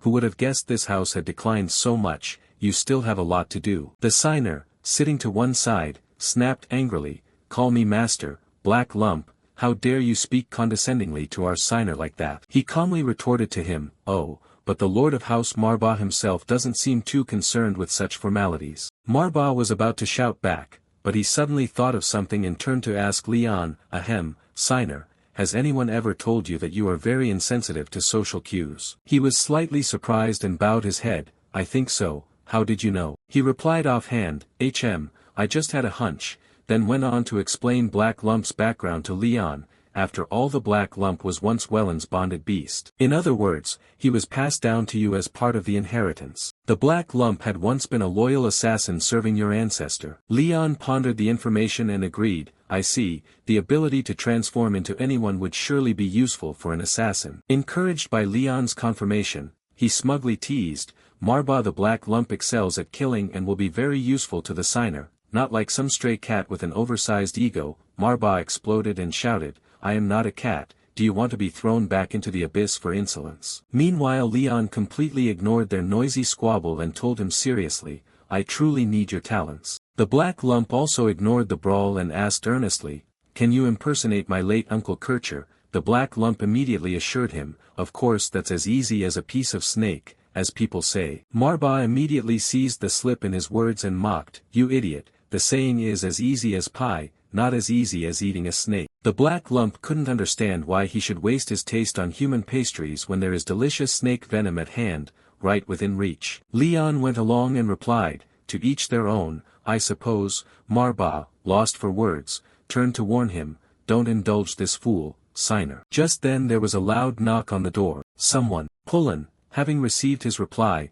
rushed in from outside, it is I, Pullen, my lord. And he presented a letter before him, I have just received a letter from House Sylvester and came immediately to deliver it to you in person. He slowly read the contents of the letter. It was an indictment and a declaration of war. More than a century has passed since House Manhwa reneged on ducal duties, as a rebuke to House Manhwas, who still greedily enjoy the blood, sweat and tears of their subjects. House Sylvester, under the rightful leadership of Count Alan de Sylvester, now challenges House Manhwa to a noble feud between noble houses. If House Manhwa accepts surrender within the given time, a full-scale war will not occur and your people will be received with open arms. However, if you refuse these terms, then in 1 month the army of House Sylvester will march to Manhwa's territory and flatten everything in our path. In the name of the will and the clarity of His Majesty the Emperor, Countess Alan de Sylvester. After reading the letter Manhwa commented, so the storm is gradually approaching. Leon muttered to himself, we only have exactly 1 month left. He taunted him with a sneer, what, suddenly feeling afraid. Then he jumped down from his shoulder and seriously proposed a solution, we do not have much time left, but I think we can still retreat and wait for a counterattack, gather forces, and Leon calmly cut him off, Lord, you misunderstand my meaning. He looked at the dark magic in his palm, smiling with a low tone. I mean, I'm not sure I have the patience to wait that long. Manhwa, hearing that, warned him again seriously, you truly are an unimaginably mad signer, their army will number in the hundreds, do not be naive and underestimate them, this threat is completely different from your uncle. Will you really face them? He replied with cold eyes and a faint confident smile. Oh, I think we'll manage. He raised his hand and summoned a stream of black chi filled with wailing souls, smelling of death, in response to Manhwa. This time I need not concern myself with mercy, only with wiping out every life before me. The next morning, in the crowded marketplace, a few townspeople were chatting, hey, have you heard about Master Kircher disappearing at midday? Another replied, of course I have, so many bad things happening in a row, especially since the old clan had only recently died. A middle-aged man spoke worriedly, yes, I only hope the young master is safe. He just lost his only relative shortly after his father's death. Another continued uneasily, I don't know if he has the strength to face the storms ahead. A young man who had been eavesdropping joined in, you're talking about the Lord's son, don't worry, I believe he'll be fine. The middle-aged man thought of the opposing army eyeing the city and worried, true, it's not like the Sylvesters won't come to batter the gates again soon, I hope you two are right. Another chimed in, but an exclamation from behind quickly cut their conversation off. Pullen's face darkened as he admonished the townspeople, do I need to remind you that walls have ears? Following behind him was none other than Leon. The townspeople recognized them and hurriedly bowed while explaining, Lord Pullen, we were just gossiping in our spare time. They turned to Leon and added, and of course please accept our deepest condolences to you and the clan head for Marbaza's loss. It's truly tragic. Losing a loved one is hard enough. I can't imagine how much sorrow you must be in, young master. Leon calmly cut him off and announced, on the contrary, my uncle is still alive. He's merely bedridden from a sudden grave illness. If you must know, he thought inwardly, it's best to let the whole territory believe he is still alive at this time. Then he gently reassured the townspeople, but that said, you need not worry excessively about him. With those few words he swiftly ended the conversation, turning away while thinking to himself, to deceive the enemy you must first deceive your allies. On the way Leon quietly ordered Pullen, you will ensure all surviving servants of the house and any witnesses keep this secret. He hurriedly replied, at your command, my lord. Trust me. He took the opportunity to probe Leon's purpose for visiting the town center. By the way, do you have any particular reason for coming here? Just say the word and I will prepare whatever you need. He answered him briefly, but there is one thing I need to verify personally. At that moment Marba, perched on Leon's shoulder, spoke up, here. I sense a powerful source of magic from the building ahead. They now stood before a building with its doors tightly shut. He walked forward alone, not forgetting to instruct Pullen, you can wait here until I return, he called anxiously, clan lord. Are you sure you wish to enter by yourself? Leon calmly affirmed, yes, and I order you Fuang to seal the door behind me. Do not let anyone enter or leave this place. As soon as they step inside, a chaotic scene struck his eyes. Ahead several people were busy cleaning up the mess. Leon approached a man with animal ears and asked Marba, is it him? He immediately affirmed, without a doubt. The one they were talking about was a young beast man whose body was covered in scars and whose eyes were vacant. Marba looked at him and clicked his tongue in regret. Such a pity to let a rare talent waste away. Then again it's understandable when your house lacks a single perceptive servant to recognize talent. Leon stepped in front of the youth and spoke kindly, may I trouble you for a moment? The beast man panicked at the sight of him and hastily dropped to his knees. Forgive me, young master, there was a scuffle at the tavern last night caused by some unruly patrons. We would be very grateful if you could return at another time. A woman from behind rushed forward at those words and kicked the beast boy Walter hard. Is that how you speak to the young master? She then turned to Donda with a forced smile, forgive us, young master, we did not intend to have a lowly beastman receive you. As soon as she finished, she immediately snapped at Walter in a harsh voice, insolent wretch, do you know who you are speaking to? Ah, she belligerently lectured Leon, remember well, this is young Master Marba. The beast boy remained kneeling and pleaded in a low voice, forgive me madam, I just arrived in this area so I did not know. Leon kept a gentle tone and repeated his request, yes, and as I said, I would like you to spare some time for me. The woman happily agreed at that and said, oh, I'd be delighted, young master, I have nothing to do these days. But Leon coldly dismissed her words. No, I have nothing to say to you. He turned to Walter and firmly insisted that the one he wanted to see was him, remembering Marbaza's admonition, according to the demon king Marba this beast man has extraordinary potential. He will become an important servant of the house. The youth still knelt on the ground, but facing the person before him his emotions became panic. What did she just say? That youth is the young master of House Marba. Meanwhile Leon cast dark magic. Streams of death energy reached Walter, gently healing the wounds all over his body. The youth looked in disbelief at his smooth skin and exclaimed, you healed my wounds. Leon patiently repeated his offer once more, one last time may I ask you to spare some time for me. The landlady once again stepped between him and the beast man and said, I'm sorry to say this young master, but this beast man is my personal slave. He does not have the right to give you his time. If you wish to, you should have asked me instead. He thought contemptuously,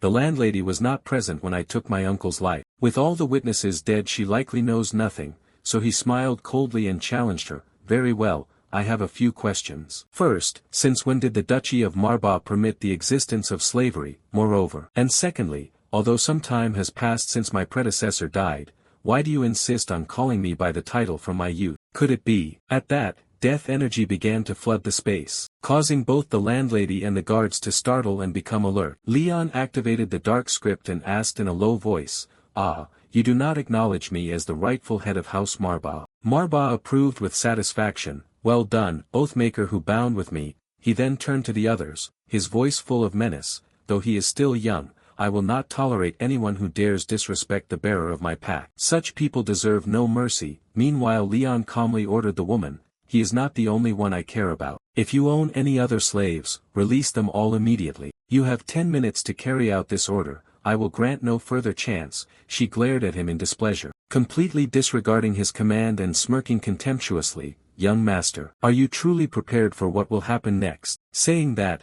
she sneered as if remembering, oh, did I forget to use your proper title? Just be aware of it. Leon paid little mind to her contempt and replied indifferently, after all I've heard worse. As he once more gently reached out toward Walter, the gesture confused the boy. Master, I do not understand why you treat me so kindly, I am merely a useless slave. But a snap of his fingers cut off the boy's question. Quickly, a group of people surrounded Leon at the command. The landlady loudly ordered her thugs, now brothers, take him away, Lord Kircher promised to back us. Rush in. The men charged immediately. Faced with that, Leon calmly cast his magic. A stream of death energy dripped from his hand, in an instant summoning a pack of death spirits. They without hesitation lunged and took down those men. The landlady was immediately frightened by the scene before her. Meanwhile Leon drew out his cracked sword, calmly presented it to one of the death spirits and said, lend me a sword, you see, my weapon is already chipped. The spirit obediently handed the sword into his hand. Leon promised with satisfaction, very well, I will return it when I'm done. He slowly walked forward and without mercy killed the unfortunate men before him. The landlady now panicked and trembled as she murmured, what is this? She stared unbelievingly at the carnage before her. How could a useless kid possess such terrifying power? Meanwhile Walter remained stunned watching the scene before him. Leon then spoke gently to him, you ask what I have done to make you worthy of my kindness. You may view yourself as a useless slave. He turned to the boy and affirmed sincerely, but the truth could not be further from that, at least for now you can be an important factor in my plans. The youth could hardly believe what he had heard and silently denied it. What is he saying? A noble clan lord like him would have no need for someone like me. The youth could hardly believe what he had heard and silently denied it. What is he saying? A noble clan lord like him would have no need for someone like me. Memories from long ago suddenly flooded his mind, of when he was a child beaten until he begged. Ah, it hurts so much, please stop, I beg you. But those children ignored him and continued to strike and kick cruelly, spouting vicious curses. Shut your filthy beast mouth, it was you who ruined the harvest this year, we should never have let you into the village. What a disgusting beast. The boy could only clutch his head and endure the blows. As a child, he could not understand the cruel smiles and contempt directed at him. He always wondered why human children bullied him like that, or why they took pleasure in seeing him suffer. I was just an innocent child, unable to make sense of any of it. His pupils burned red as if ready to submit, but in the end they flared up with bitter anger. But now I understand, and a terrible power surged from him. Knocking those human children away, he angrily asked them, why can't you leave me alone? In the boy's heart that moment became clear, there was no specific reason they chose to make his life a living hell, other than that I was different from them. But in the memory the beast boy cried out pain to those children, why are you doing this? For that reason alone I became the target of their hatred. When the boy calmed down he found himself surrounded by the bodies of the other children, and one day he realized what he had been too naive to understand before. The boy was horrified as he realized what he had done, terrified and blaming himself. Could it really have been me who caused all this? At first he could not accept that truth, he was afraid to face it. So the child in the memory ran away, fleeing from the horrors he had caused, the truth that he was a monstrous creature, just as they had said. Back in the present, the fight in the room had ended. The landlady, unaware of the moment, angrily shouted at Leon, what have you done? Do you think a petty rage will make Lord Kircher give up his title? A useless noble like you cannot do anything to stop us, remember that. He replied coldly, oh, you might be more right than you think at the moment. But that does not mean I will always be the useless noble you describe, someone who never fights injustice. Soon I will become a clan lord worthy of House Marba. As he spoke a black orb gradually formed in his hand. Leon aimed the orb at the woman and pronounced in a low voice, and you will have no place in the future of this domain. She only managed an incomplete shout, you insolent wretch. Then very quickly everything fell silent. Leon turned away in disgust. Facing him were Walter's eyes that had not left him all this time. He stared at him and thought to himself, he may be a killer with blood on his hands. Standing among a row of corpses, watching Leon walk slowly toward him, questions kept arising in his mind, but why do I not feel afraid standing before him, why? He stepped before him and smiled gracefully, Walter Wright, offering his proposal, would you help me? I need your service. The boy paused briefly then chose to be honest with him, if it's not too blunt, lord of the clan, may I ask one question before pledging my loyalty? Immediately after, he shed his disguise, revealing his true form to him. I am a descendant of the wolf demon clan, even among the beast people our clan is the most hated. He carried the pain in his heart and asked him anguished, must I endure this contempt for the rest of my life? How long must our clan live in the shame of wild beasts? How long must our clan live in the shame of wild beasts? Not any longer, I assure you of that. He answered the boy gently, but as if opening a different path before Walter. I do not know much about your suffering nor understand all the complexities involved. But if your lives are burdened by unreasonable prejudice, let everyone know that from this moment those prejudices will no longer be tolerated. Before the hopeful look in his eyes he declared sternly,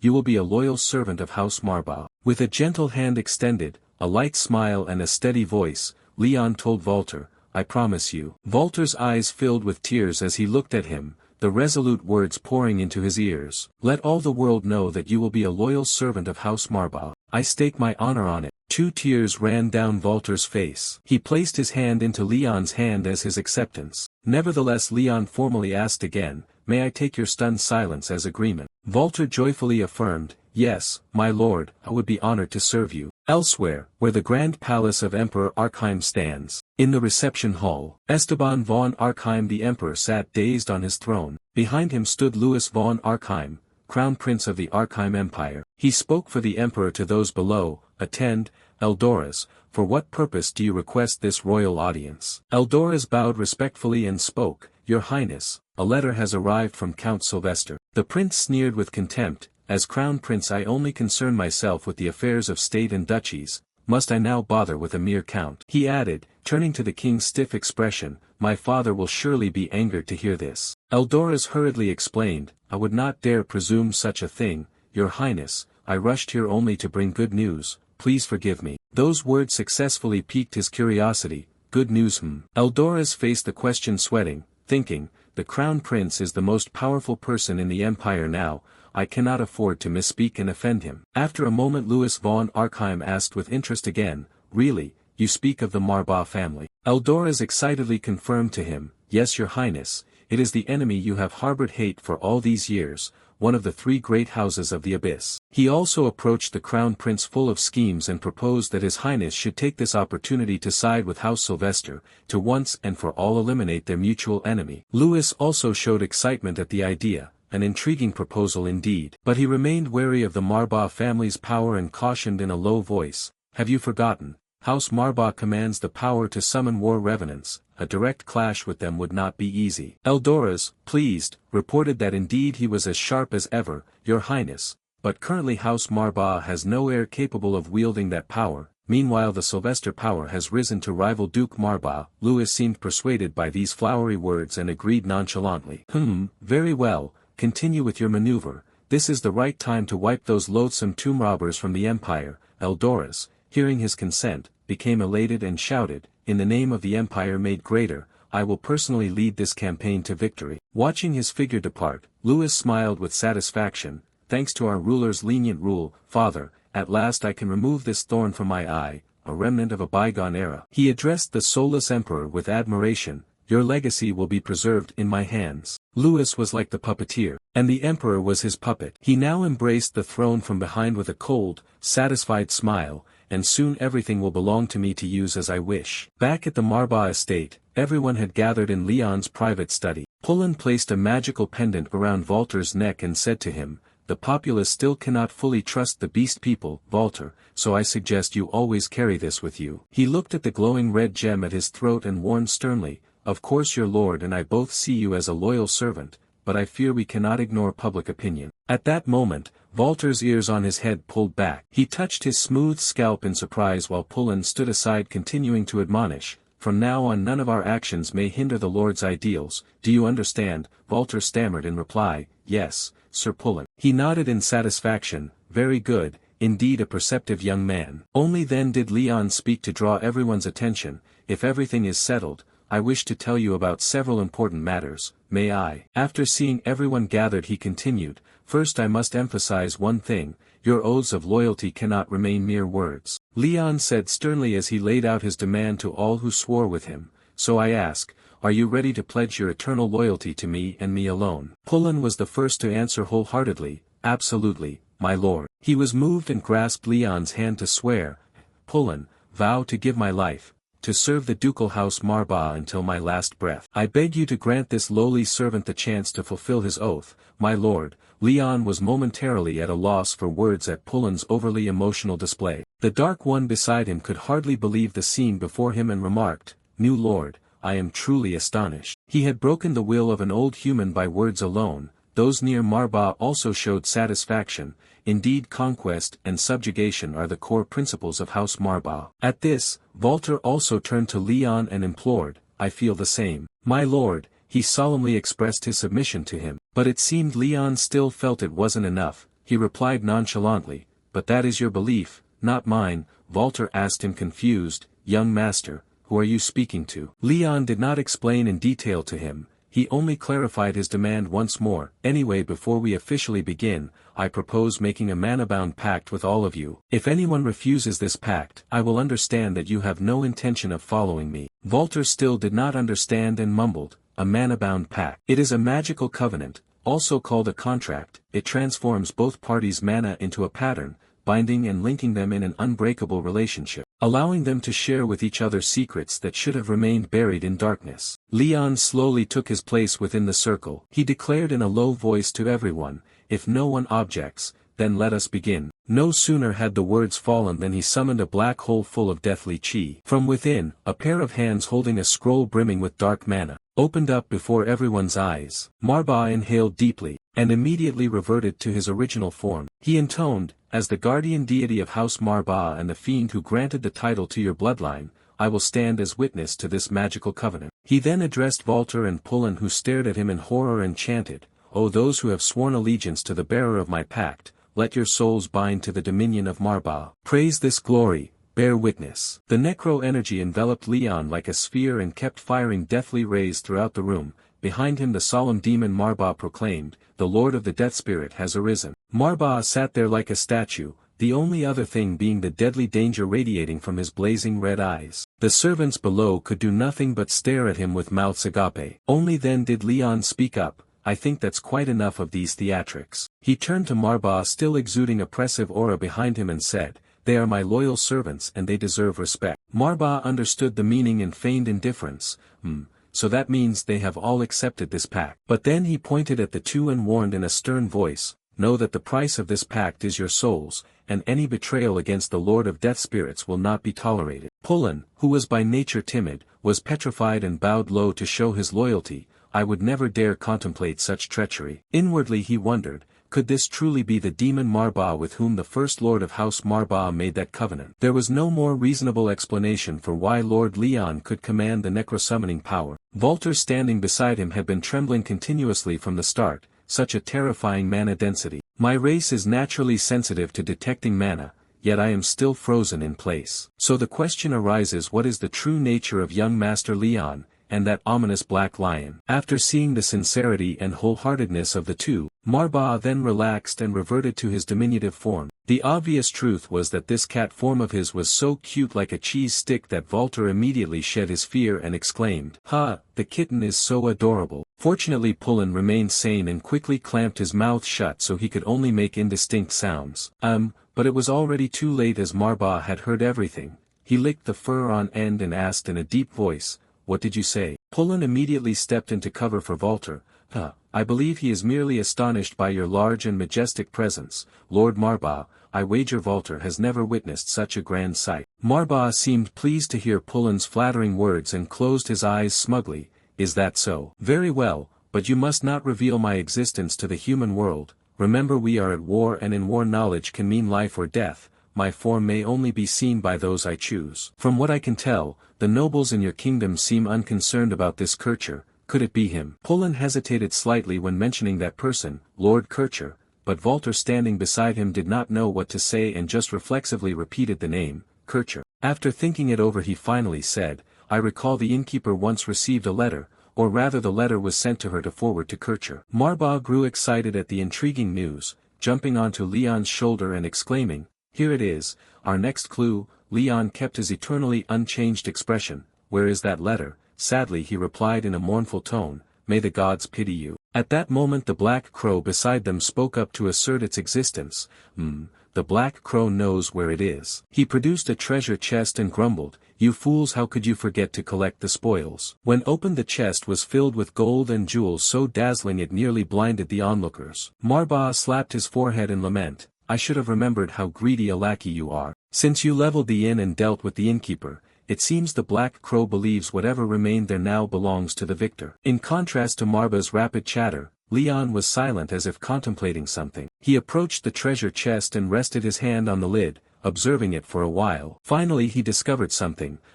Hidden among the colorful gems was a peculiar letter already open. Leon picked it up and said, "I think we have it now." Marba lavishly praised the black crow. "I suppose even you can be useful once in a millennium." The black crow took offense at that tone and snappishly asked, "Is that a compliment, is it?" Leon murmured, "I will read it aloud." Then he read the lines of the strange letter. "Hear this, enemies of our house Marba, the noble house Sylvester, in the name of the Supreme Emperor, declares a war of the noble houses against your duchy. Although you possess great military strength as a duchy, you have neglected your duty to serve Emperor Esteban von Archheim. This negligence is a grave offense and I will personally judge you on behalf of the crown. You have 1 month. If within that time you accept surrender, this declaration will be withdrawn and House Marba will be annexed into House Sylvester as just punishment for its crimes. Otherwise, if you choose to resist, then prove your innocence on the battlefield. Lord of House Sylvester, Count Alan de Sylvester." Having heard the contents of the letter, everyone was stunned. Seeing Leon dazedly say 1 month, Marba grinned slyly and asked him, "Isn't that enough time?" But Leon met him with steady, fearless eyes. "I find the time of no concern. However, I have an interesting idea. Now I can command the death spirit with mere thought. I suddenly think I might enjoy this a little." Then the two turned to the black crow who had been standing beside them. "Black Crow, I have a task for you." Over at House Sylvester they were also watching closely. A retainer reported to Alan that a declaration of war had been delivered to House Marba. "Sir, you should have seen Kircher the ferret's face then. He clung to my trouser leg looking so pathetic I nearly finished him on the spot." Upon hearing the report Alan burst into laughter. "Haha, that fool, I suppose he's now clutching his back and wailing. Nevertheless, we must keep him alive for a while longer. After all, he's a useful fool and the power of House Marba is better in the hands of a clumsy man like him. Speaking of which, how is that brat doing?" The one said to be the rightful heir to that house. The other replied, "You mean Leon von Marbase? No particular news of him. I suppose Kircher made the boy disappear." Alan sounded very pleased. "Good." But then the reporter added, "If I may ask, is there any reason to worry about a 14-year-old child? What can a brat do?" Alan did not scold his retainer yet but ordered him, "Answer me. What is the greatest injustice a person can suffer?" The man had no presence of mind. At the question he broke into cold sweat and stammered, I am no learned scholar, I do not know." Alan had to slowly voice his own thoughts. "That is facing an overwhelming enemy with no hope, unable to resist, helplessly watching your whole world collapse. There is no greater sorrow than that. And what do you think causes that injustice?" Alan did not wait for the retainer to answer and explained himself. "Innate gift, nothing else, a great talent so others can do nothing but stare up in amazement." The retainer still seemed muddled. He said uncertainly, "What talent could that brat possibly have?" At this point Alan was at a loss for his men's ignorance. He propped his chin and stared at him but patiently explained, "Don't be stupid, you are talking about the bloodline of Wellen von Marba. Nothing is predictable when speaking of that cursed lineage. Therefore we must prepare for every possibility." Hearing Alan's absolute order, the retainer bowed and shouted, "Yes." House Marbase has also laid out their countermeasures. In the war room now 2 Leons stood facing each other. One said, "I must admit this is a spectacular sight." The other agreed, "Indeed impressive, isn't it?" The other continued, "Human speech sounds strange when you are in your original form, yet now you can use my memories and mimic my speech perfectly." The other Leon wore an expression the real Leon would surely never have, looking at Marba to mock. "But you see, I am more than a mere wielder of mana, not like your little cat." Marba was so provoked he hissed fire and shouted, "Be quiet." Then without further ado Marba lunged and delivered a thunderous kick to the face of the fake Leon with his small but martial foot. The black crow in Leon's form paid Marba no mind. Though his face was torn by the blow, he used his mana to instantly restore it to its original state. This made Marba feel like he was punching a bag of cotton in frustration but unable to do anything. He roared, "You!" Walter finds the chaotic scene here still quite novel. He froze with a blank face and sprayed glue as he asked Pullen beside him, is it always this noisy here? Lord Pullen with years of survival experience immediately admonished him, should be quiet, Walter, you'll live longer if you keep your mouth shut. Walter asked anxiously, more importantly shall we begin? Leon said softly, you only have 1 month left. As he spoke he took the sword placed in the center of the room down and handed it to Walter before everyone present, entrusting him. All I ask is that you demonstrate your talent within that time. Walter understood his meaning, he received the sword solemnly and repeated, in other words, if I cannot prove my ability I will no longer be part of your ideals, correct? Leon nodded to confirm his thought, exactly, I have no desire to take in a retainer who is certain to die, the choice is yours. Walter felt this action was his only chance. He unconsciously tightened his grip on the sword, his gaze serious as he looked straight at Leon and vowed, whatever obstacles stand in the way I will overcome them, I will earn a place by your side. When I am firmly established as your most loyal swordsman you will grant me one wish, will you not? Leon was very pleased with Walter's attitude, he smiled and replied gently, very well, I give you my honor as a promise. At that moment Pullen beside them cleared his throat, ahem. Then I will personally supervise Walter's martial training, his true ability will be revealed when he trains with the Manhwa Knights under your arrangement. Leon saw no redundancy in that, he agreed with Pullen, fine, do as you say. Manhwa had hopped onto Leon's shoulder at some point and gleefully said very good, now let us go. The werewolf is not the only one who needs training, you are also far from your true potential just like him. Leon knew this to be true so he left with Manhwa as well, alright, then let's go. Not long after at the Manhwa training yard, piercing sounds rang out chaotically. Walter was now training diligently with the Manhwa soldiers. At the same time Leon practiced commanding the death spirits as smoothly as possible. In addition to training with the living, Walter also trained with the death spirits controlled by Leon. Finally, in the match that would decide whether he stayed or left, Walter succeeded in cleanly beheading the death spirit to finish it off. After the match ended Walter breathed as if exhausted. One knee he dropped to the ground. The sword laid across and he bowed respectfully toward Leon as one showing reverence to his immortal faith. Leon stared at Walter for a long moment, then at last spoke with a proud expression, welcome to House Manhwa, you may now rise as my first knight. Walter heard the words he had long awaited and smiled with satisfaction. 1 month later the day of war between the noble houses arrived atop the high walls. Leon with Manhwa, Pullen and Walter looked down below. Where the invaders stood eager to attack, Alan stood below loudly proclaiming, I bring a letter for the chieftain of House Manhwa. Although I generously offered you a final chance to surrender peacefully, you stubbornly refused and would not lay down your arms. Know that this foolish choice will bring the deaths of innocent civilians. Leon looked at the babbling man as if at something dead. After the man finished speaking he spoke calmly, so the battle has begun. Pullen spoke up as well, those loquacious hyenas, do they understand nothing of honor, damn. Manhwa was completely different from the others, he maintained an excited mood from start to finish and told them not to be provoked. From what I see there is nothing in their hearts but fear, those growls are really just the moans of insecurity. Pullen swallowed in confusion and asked, fearful within, you say what? Nevertheless how Sylvester overwhelms us in every aspect. Manhwa explained slowly to everyone, there is still a flaw, have you forgotten that their plan has already failed? Pullen was a little puzzled, are you referring to Kircher? Indeed, if he were alive at this moment House Manhwa would have raised the white flag at the first opportunity, but would his death alone be enough to shake them? Manhwa brimmed with confidence in his calculations, humans are fragile. A small turn in fate is enough to throw them into chaos. Why have the enemies not surrendered? What has lifted their spirits? Once such fleeting doubts begin to creep into their minds their military strength will be half. These thoughts were analyzed logically which let Penn gradually grasp their meaning, but perhaps he was still not overly confident about this battle. That may be true, yet even have their forces still outnumber ours. Manhwa's mouth curled into a seductive arc, a demonic yet confident smile of one unafraid of heaven or earth appeared on his face, a covenant maker with me who cannot defeat them even at half strength. Do not be afraid, Leon is far stronger than you think. Leon did not deny Manhwa's assertion because it was true. Pullen, seeing his lord's unflinching expression, felt somewhat less worried and replied, of course, Lord Manhwa. Outwardly he said that but inwardly Manhwa was like Pullen,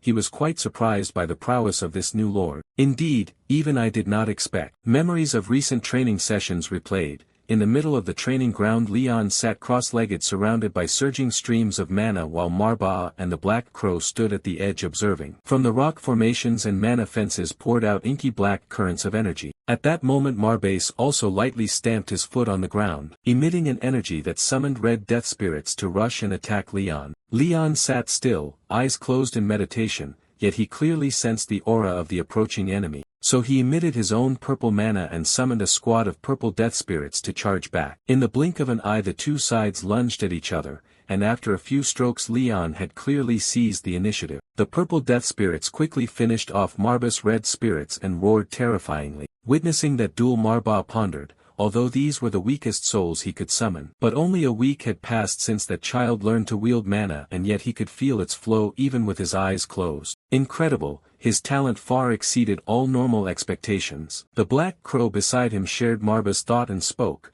"The Covenant Maker this time is a true genius, like the brilliant star our ancestor once spoke of." Marba agreed with this view. Yes, it could once again drown this continent in a sea of blood. One day everything it desires will be within reach. In response to Marba's arrogant and mad words came an almost thoughtless question from the Black Crow's perch, "Even tasty snacks like peanuts, as many as you want." Marba couldn't help but scold him out of boredom. "Aim higher, fool. It might even be able to unlock the most forbidden dark magic, the terrifying realm of temporal regression." While the two were talking Leon opened his eyes, and stepped toward them. He bent down and said to Marba, "It's finished. What training block shall I continue with?" Although the skulls of the death spirits beneath the ground had been severed from their bodies they still emitted horrifying sounds. Regardless, Leon walked over to where Marba and the Black Crow were gossiping. "Finished, what challenge do you want me to try next?" But it seemed Marba had no next plan so he hummed, "For now just continue." Then he took him back to the Lord's chamber. "As for the next skill you must master. Do you have any knowledge of dark magic?" Upon hearing this question, Leon pondered. "Dark magic. Of course I was once trained in it within my clan." But that line sounded less than flattering to Marba. He growled, "Do you mean the cheap tricks your uncle cooked up? From now on forget that rubbish he calls dark magic." Leon reflected for a while and convinced himself that was reasonable. Considering how Ancestor Wellen swiftly pacified the entire eastern continent, it would be hard to believe he relied solely on a bunch of spirits. At that moment the Black Crow slowly shifted into Leon's form and spoke. "Exactly." He summoned a block of magic in his hand as he said, "The essence of soul summoning is merely a branch of dark magic. In other words, to control spirits you need a mana source and mastery of the dark arts." Pullen agreed with this. Of course it sounded like the words of retainers loyal to our ancestor, but Marba disagreed. Spare me. I was never his retainer. If anything we were comrades, walking side by side as equals, not like that foolish shapeshifter. I should add, the Black Crow seized the chance to interject mockingly, "Unlike you, I have never regretted my loyalty." Marba would not yield and retorted arrogantly, "You often hide beneath Leon's youthful guise." The Black Crow responded boastfully, "What courage do I need to tease a kitten?" Leon waited until his headache was enough before he spoke to end their senseless quarrel. "Enough. Which kind of magic do you want me to learn?" But before the Black Crow could answer Marba spoke first. "Before learning anything there is a prerequisite you must complete. Be careful because it will force you to delve into your own subconscious." Leon murmured back his words, "My subconscious." Marba emphasized, "Exactly, you may not know, but deep within your mind is a vein source, containing a colossal amount of mana that, if you can open and channel it out, the wars between noble houses will seem like child's play compared to what you could truly achieve. But I must warn you, dark magic demands a considerable cost in mana." Leon listened intently to Marba's explanation and voiced his thought, "I had guessed as much." However he likes to spin like a top so he told Leon this, "But I don't think that's what you need to worry about." "Why?" "If you can believe it, Leon, I sense in you a source of mana equal to, even surpassing, your ancestor." But he had no choice but to accept it. If he wanted to restore the family, Leon could not help but sigh at what Marba had pointed out. Phew, that was somewhat relieving. Marba saw him relax his guard and reiterated, "But that does not mean this process carries no risks. There is a method to unlock your hidden potential within the short time we have, but even I cannot guarantee your safety during it." Lord Leon did not hesitate to ask outright, "Is that so? What exactly is your miraculous method?" Marba was very observant. He stared at Leon and took in every tiniest expression. Suddenly a light seemed to return to his hollow eyes. Now that I look again, I see clearly, there is a single desire driving the young Leon.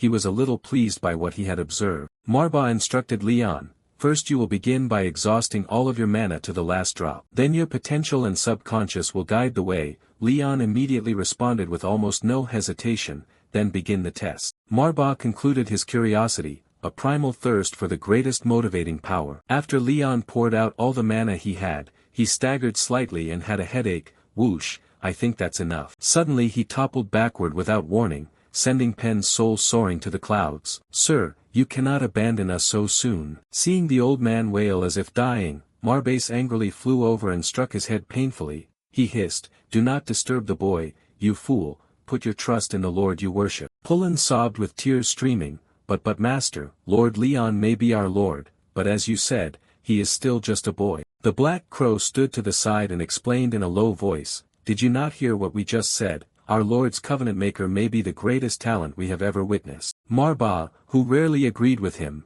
this time found the crow's words reasonable. If his potential truly rivals Welland's, then he will surely return to us. Save your tears for another occasion. Pullen sniffled and vowed, I will try, master. Just as the mood sank in sorrow, Walter appeared at the door in disheveled clothes as if emerging from a coal pit, his voice bright, I did it, it's a complete success. Behold your new trainee swordsman. But when he saw Leon lying motionless on the floor, Walter was startled and nearly dropped his eyes in shock. Hold on young master, you are no different from a copy of Pullen with tears running down your face as you cling to your lord. Calm down, Walter. After regaining his composure, Pen replaced Manhwa to admonish Walter, calm down young Walter, I have already made a fool of myself for you. Walter slowly stopped crying now, all right, whatever happens I fully trust that he will pull through. Manhwa watched this scene with some puzzlement. These mortals are all the same, how could such a great talent be buried for so many years? No wonder this lineage stood on the brink of extinction. Everyone stood by lost in thought awaiting Leon's awakening, while the protagonist remained in a deep sleep. His subconscious began to open and carried him to a strange place, strange not because of the scenery but because the place was entirely black. Leon paid no heed to whether something might rush out to take his life and instead quickly observed. Then he decisively stepped forward. Suddenly he stopped when he saw the scene beyond the darkness. It was a ruined city with no one in sight except for a lone figure in black standing tall there. He did not turn around yet easily recognized Leon's presence and spoke, welcome Leon, I had a hunch you would come. Leon heard the man's voice and shrank with grief. His face cracked as if he could not believe his ears. The other slowly turned his face. He had a face identical to Leon's, only older and in middle age. After they looked at each other for a moment he broke the silence, let us take a walk, we have much to discuss. Leon had not yet recovered from the shock of seeing the man before him. He stood frozen in place and finally found his voice, Father. The desolate scene of this place truly inspires fear in people. Yet Leon and his late father paid little mind to such things. The two slowly moved upward into the city. They walked on and on until they saw the family crest in the distance and Run suddenly stopped. He softly said, Leon, your presence here proves you have chosen to awaken the latent mana within you. Leon answered politely, yes father, although I cannot say for certain what level I have reached. I have gathered a group of loyal followers to follow me. Hearing everything from his son's mouth made Run swell with pride. How fortunate my son is. As you may have guessed, I am only a fragment of memory within you. I died at Alan's hands and this body is merely a remaining magical imprint. Leon had thought about this along the way so he easily realized it. I understand. Seeing that he understood, Run continued to explain, a few reasons I fell into this state are nothing more than a lack of innate potential, a cruel fate, do you agree? Nevertheless I can still help you in some way as you know. I failed to earn Master Marbaza's respect and could not control Tu Lin, the family's sacred relic. But you will walk a different path. When alive I researched a ritual that can transfer the full mana of predecessors into your magical energy source. Of course at first you can only control a small portion of this vast energy. But it will certainly help you consolidate power as the head of the house. Leon listened intently to his words and then spoke up, but father once warned me. I still remember your words, you cautioned me about the danger of absorbing another's mana. You also mentioned the risk that foreign magical stream could lose control and destroy my mind completely. Run recalled that such an event indeed happened. He did not hesitate to praise his son for his maturity. You have listened well. Mana bears the distinct imprint of its user, making it very difficult for another individual to absorb it. After gripping Leon's arm as if to pass on encouragement, Run quickly affirmed, but you, my son, are an exception. you may not understand now, but think of yourself as a blank slate. Leon repeated, puzzled once more, a blank slate. At that moment Run suddenly released his grip on him, and beside him streams of purple mana grew increasingly dense. He said in a deep voice to him, indeed, since the time of our ancestor Welland von Marba, the founder of this house, no one has possessed such a pure source of dark mana. After a while of crystallizing mana, Run produced a purple orb in the palm of his hand. The orb glowed brightly as if in a human eye, emitting a terrifying surge of power. Run murmured like reciting a chant, repeating to Leon, you have been granted the greatest gift of this bloodline. Suddenly black, ominous vapors issued from the purple orb. The orb shook violently, and with each tremor chunks of earth and stone from the buildings drifted suspended in the air. The grotesque spectacle under this strange power was controlled by Run. He directed the orb and murmured almost inaudibly to his son Leon, this is your true self, my son, but you must always remember this power. The purple orb rose high and cast a dreadful force over the space. After it passed, he resumed the face of a real father. He looked at the youth before him with affection and a faint smile. Then unexpectedly Run placed his hand on Leon's head and patted him. Under the dim glow of the purple orb, father and son shared a poignant final few moments together. The calm announcer said, it seems our little reunion is coming to a temporary end. At this Leon sensed something too. He clingingly looked at Run and asked, will we meet again, father? Run the gentle answered him firmly, of course, I still have much to teach you, as your father. Having said that, he cradled the purple orb, then took it and handed it to Leon. Leon quickly felt something from the orb. He was astonished. I have never sensed such an immense source of mana before. As that colossal energy merged with Leon, a strange sigil appeared on his chest. Run calmly explained, this talisman is called greed. True to its name, it will devour everything you place before it with mad desire. Never forget that, my son. Leon gripped the newly appeared cross at his neck and fondled greed. I will engrave it on my heart, father. As he finished speaking, the space began to collapse. Run hurriedly spoke his last words,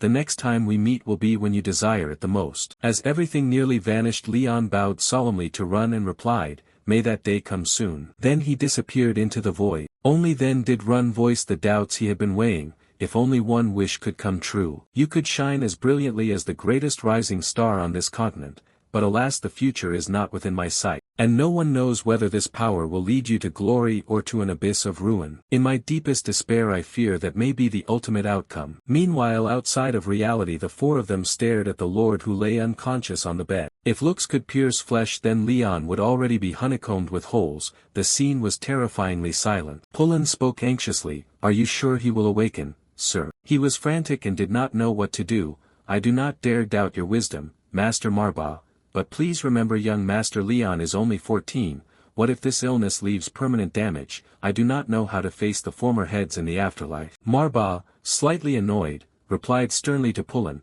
you may meet them sooner than you think. If your young master cannot withstand such a simple trial, then put aside your petty worries and wait for your lord with steadfast faith. Walter, however, proved more steel-willed than people thought. He advised Pullen with a confident face, I agree, Sir Pullen, he will overcome this, we need not worry too much. The Black Crow interjected mysteriously, indeed this old servant worries excessively. Suddenly a violent burst of energy radiated from Leon, startling everyone. Marba realized something and shouted, ah, now I understand why he awakened so late. Alter asked curiously, Lord Marba, what kind of magic is this? I've never seen anything so dense and vast. Marba climbed onto Leon to sense him. Then with a face of utter authority he assured everyone, soon your master will return, be ready to welcome him when that time comes. But be cautious, when the Lord awakens he will no longer be the boy you once knew. Just as he finished speaking, Leon sprang awake, his eyes opening wide. While those nearby were still astonished, Leon said nothing and shifted his gaze downward. He spoke with some helplessness, no wonder my chest hurts so much, can you step down? Marba being stubbornly displeased. Things then continued as if nothing had happened. Walter kept intensifying the training to the maximum. Meanwhile Leon also attended to the duties of a lord, practicing magic, overseeing the training of the soldiers in the city. At the same time, for days before the nobles' war, at the Sylvester estate far away, the troops appeared to be ready. Alan lingered in the command chair, waiting for something and reluctant to rise. After a moment he turned to the soldiers and called out, "The time has come, all soldiers of House Sylvester, listen to me. Today the centuries-long history of the Marbau line will be erased and sink into the dusty veil of the past. Follow me and we will write a new chapter." Instantly the rallying cry roared through the air, "Glory to House Sylvester." And at the same time, no one noticed Kircher standing silently in a corner, his pupils strangely beginning to glow, an omen of a storm approaching. His eyes glowing red in the night. The army led by Sylvester marched quietly. He stroked his beard and exclaimed, "So this is the weakest point in their formation, the area with the fewest soldiers. Indeed you see the issue brilliantly as always, Lord Kircher, I am most grateful." Kircher smiled nonchalantly, "Haha, likewise, my lord. This is but a small effort to repay your generosity." Sylvester said so but still harbored doubts, "Yet I am surprised. I assumed those fools of House Marbau would guard their ancestral tombs more carefully, moreover they foolishly deploy their main force to such an exposed field." Kircher understood his meaning and quickly interjected, "After all we are a Pride Lion Mage house, not strategic advisors, my lord. Perhaps they acted overly cautiously for fear of damaging their ancestors' graves." Sylvester listened and felt reassured. "Our house's reputation may have rotted long ago, but they still try to cling to the remnants of its glory, right?" Kircher hesitated slightly, "I think so, my lord." Sylvester, hearing that tone, was displeased. "Why the hesitation? What do you mean? Do you wish to object?" Kircher hurriedly denied it. "Not at all, my lord Sylvester. I propose that we continue our advance." After marching a while Sylvester suddenly stared ahead. Suddenly a group of black-clad figures appeared ahead, led by Leon and Walter. The two armies slowly closed the distance between them. Leon called out cheerfully, "Right on schedule as we agreed, you are punctual, my lord." Sylvester frowned and retorted, "I thought this was the weak point of a declining house, yet you await me with hundreds of fully armed soldiers." As he spoke he slowly drew his sword. He swung it across Kircher's head and shouted, "Is there some trickery here? What do you say, Lord Kircher?" The blade cut through Kircher's body and purple smoke rose forth. The head fell to the ground, yet that cold voice remained unfazed and spoke calmly. Only my master has the right to swing a sword at me." With that the purple smoke enveloped the entire head. It sucked it back up toward the neck, and finally reattached as if nothing had happened. Kircher smirked, "What a novel experience." Sylvester watched this sweating. "What, that blade should have slit your throat instead." Kircher paid it no mind and urged his horse toward Leon. Sylvester angrily shouted, "No matter, you will pay for your insolence, young Master Marbau. Do you truly think you can oppose me with a mere few hundred men? This is an insult to the head of House Sylvester." Leon replied nonchalantly, "Not at all, sir. Only a real threat is worthy of being called an insult." Sylvester ground his teeth in fury at his calm demeanor. Leon slowly raised his hand and said, "Do you know why I agreed to enter this battle?" Dark magic slowly dripped from the center of his palm. Leon smiled and said, "To put you in your proper place." Of course, the dark magic continued to drip and accumulate into a viscous pool beneath the horse's hooves. Immediately countless wights crawled up from under the pool of dark magic. Sylvester muttered in horror, "Necromancy." Leon coldly confirmed, "Quick to notice." Count Sylvester, surprised that the Lion Mage house would command the dead. Sylvester fell into contemplation at Leon's words. What is the greatest injustice a person can suffer? It is facing an overwhelmingly superior enemy with no hope, unable to resist, forced to watch your world collapse. Nothing is more painful than that. And what causes that injustice? Simply innate talent, a natural gift so deep it cowards others from looking up. On the battlefield nothing decides victory more than that. As he thought this Leon's whites surged forward to slay. A commander in the ranks rushed out to block them, but the white soldiers kept pouring forward in waves. The commander suddenly realized that when it was over the enemy was only a young boy. No matter how gifted he was, he could not have prepared for the brutality of a fight to the death. So he charged forward to attack again, determined to open a bloody path, rushing toward Leon. But just as he was about to reach his goal he was blocked by Van. The general shouted in anger, "Who dares block my way?" Walter coldly pointed his sword and barked, "Sorry, but I cannot let you get near the young master. That is my duty, and I will not break my promise." After saying these bold words Walter smiled happily. The white soldiers kept surging forward to slash and kill. Sylvester panicked and commanded, "The mage unit begin the assault." A group of mages gathered and began casting spells, unleashing their strongest attacks upon the whites. A considerable number of whites disintegrated. Sylvester raised his sword and gave an order. The vanguard cavalry charged to break the enemy formation. The vanguard cavalry charged to break the enemy formation. But Leon remained cold-faced and unconcerned. Sylvester advanced a short distance feeling pleased with himself. Staring straight at Leon he threatened, "Let me tell you, I am a naturally timid person. Even though he is my elder, you should have become the head of the family or my sister. I never truly considered them family." Before he could finish, Leon cut him off. "Do I need to care about your messy family matters?" His hand hung down, condensing more dark magic. Sylvester growled gloomily, "Perhaps not, but precisely because of that, a pampered young master like you will never have the resilience needed to defeat me. Answer me, young master, do you crave vengeance? If so, you will die in despair, left only with regret." Leon, tired of hearing his rambling, raised the Book of Death, coolly declaring two things: "Your assumption has two errors. Sir, let me be clear, I do not crave vengeance. And you are not strong enough to take my life. Just that simple." The book opened and Leon infused it with dark magic. A few days earlier at the army encampment, Leon summoned his retainers to discuss strategy. After presenting the plan, Leon fell silent. Marba sat aside licking his paw. After a while he spoke, "I have seen far worse plans over tens of thousands of years,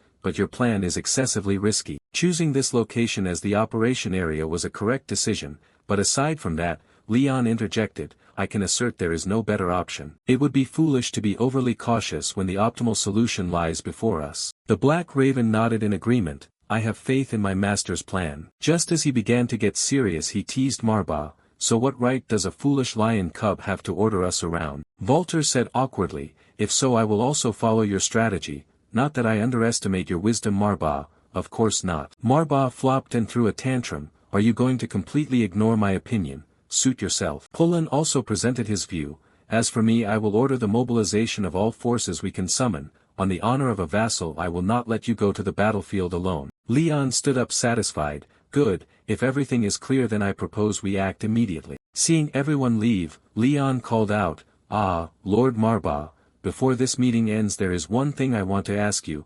Marba glanced at him displeased, "What is it?" Leon raised the cruciform charm and asked, "Do you know the consequences of using this talisman?" Marba dismissed it, "How would I know? Perhaps death." The Black Raven jumped in to jeer, "Indeed an insolent lion cub." He added, "Your father may not have told you the whole truth, but this talisman carries a power akin to a poison. It is too dangerous for you to endure, at least in your current state." Leon replied, "But I suppose he still gave it to me for some purpose." Marba sighed helplessly, "I do not deny that, but the time has not yet come. Right now you are strong enough to do what must be done, the faux pact. The gift you possess far exceeds ordinary mortals. But it cannot be denied that your potential is not yet ripe. Your subordinates may be loyal, but no human is free from error. You are a mortal and you know little of the depths of their hearts. They could betray you in an instant, some have even betrayed your father, Tremble, so what makes you believe those mortals are worth betting everything on?" Leon fell silent and pondered. Returning to the battlefield, the Book of Death opened. Leon continuously infused it with dark magic. His pupils gradually flared. Sylvester, seeing no change, sneered, "Do you think I cannot kill you?" Leon remained silent, his pupils growing ever brighter. Sylvester suddenly startled, seeing countless strands of dark magic gather before Leon. He thought with wide eyes, an almost incalculable amount of mana, together with a purely dark aura. He was precisely controlling the amount of magic needed for each moment.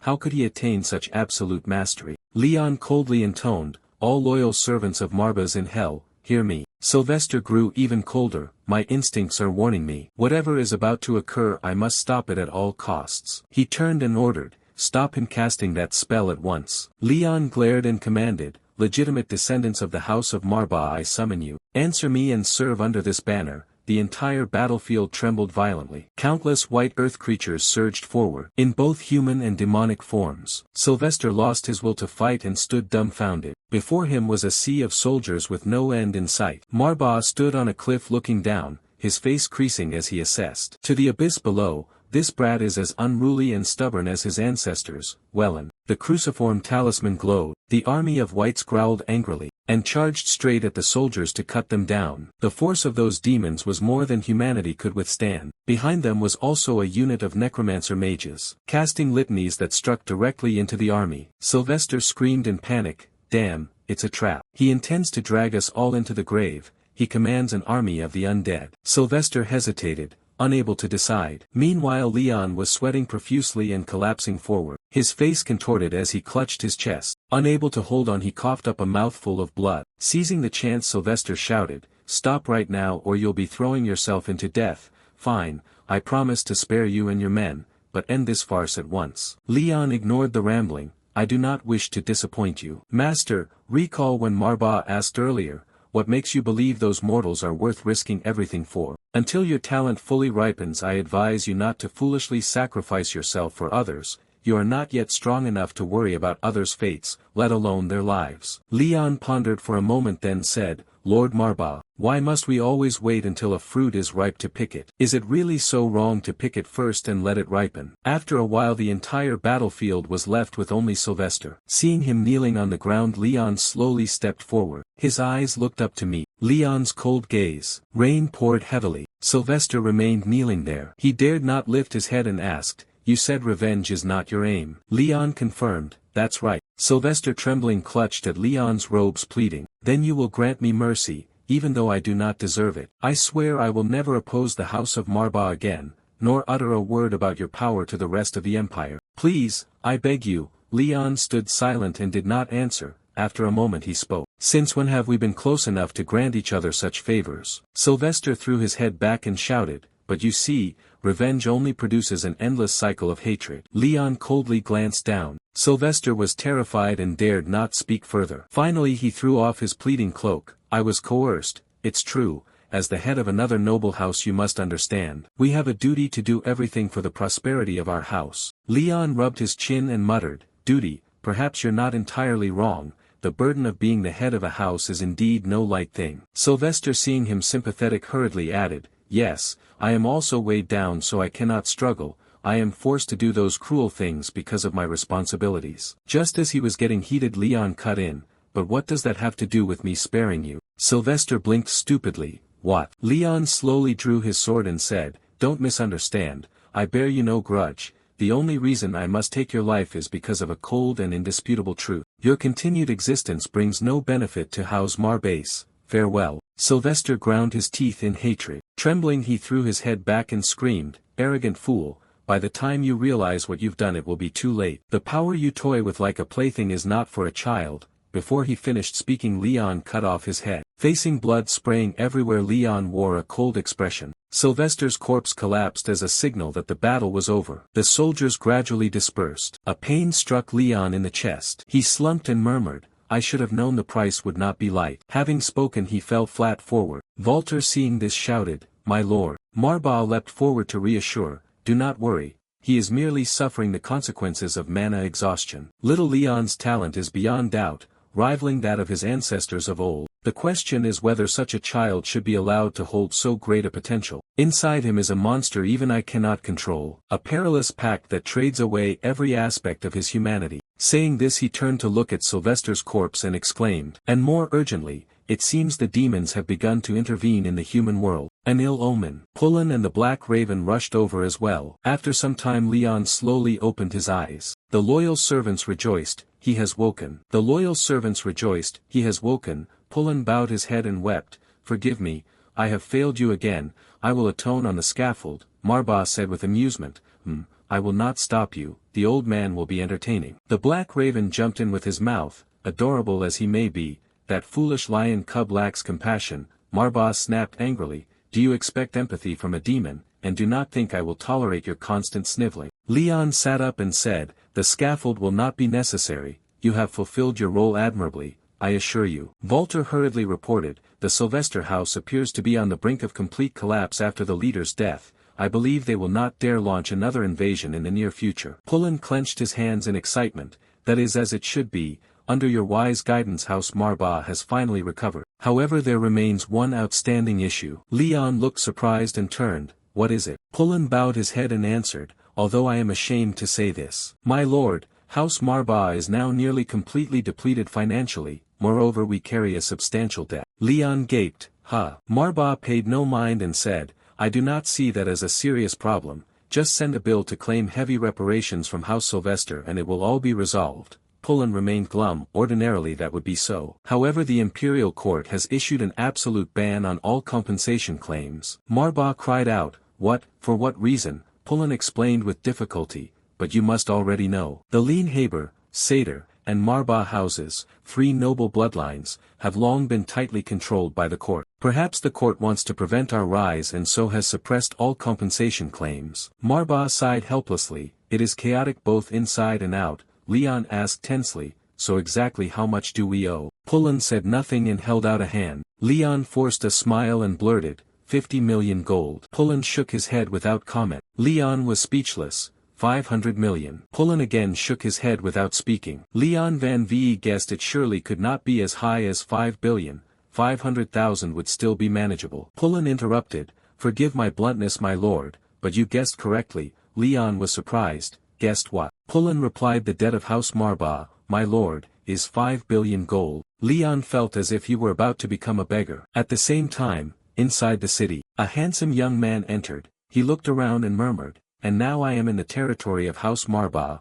This is Richel de Flamel, the Grand Chaplain of the famed Mage Tower, founder of the Eremita Order. Suddenly a girl stepped out smiling, we meet again, Master Richard. She is Carleen, leader of the southern branch of the lunatic criminal organization, a notorious loan shark across the continent. Flamel stammered awkwardly, Miss Carleen, our school's debt to you was long ago settled. Carleen replied cheerfully, oh, did you think I came all this way just about that old debt? This time I have no business with you. Flamel still shivered and said, then forgive me, I fear I still can't shake the feeling of being used whenever I face loan sharks like you. I once thought the very existence of the Mage Tower was threatened. Carleen winked and smiled, that's why we always advise our clients to read the fine print carefully. Flamel didn't want to quibble and quickly turned to leave, enough with the pleasantries. I suppose we've both come for the same person, haven't we?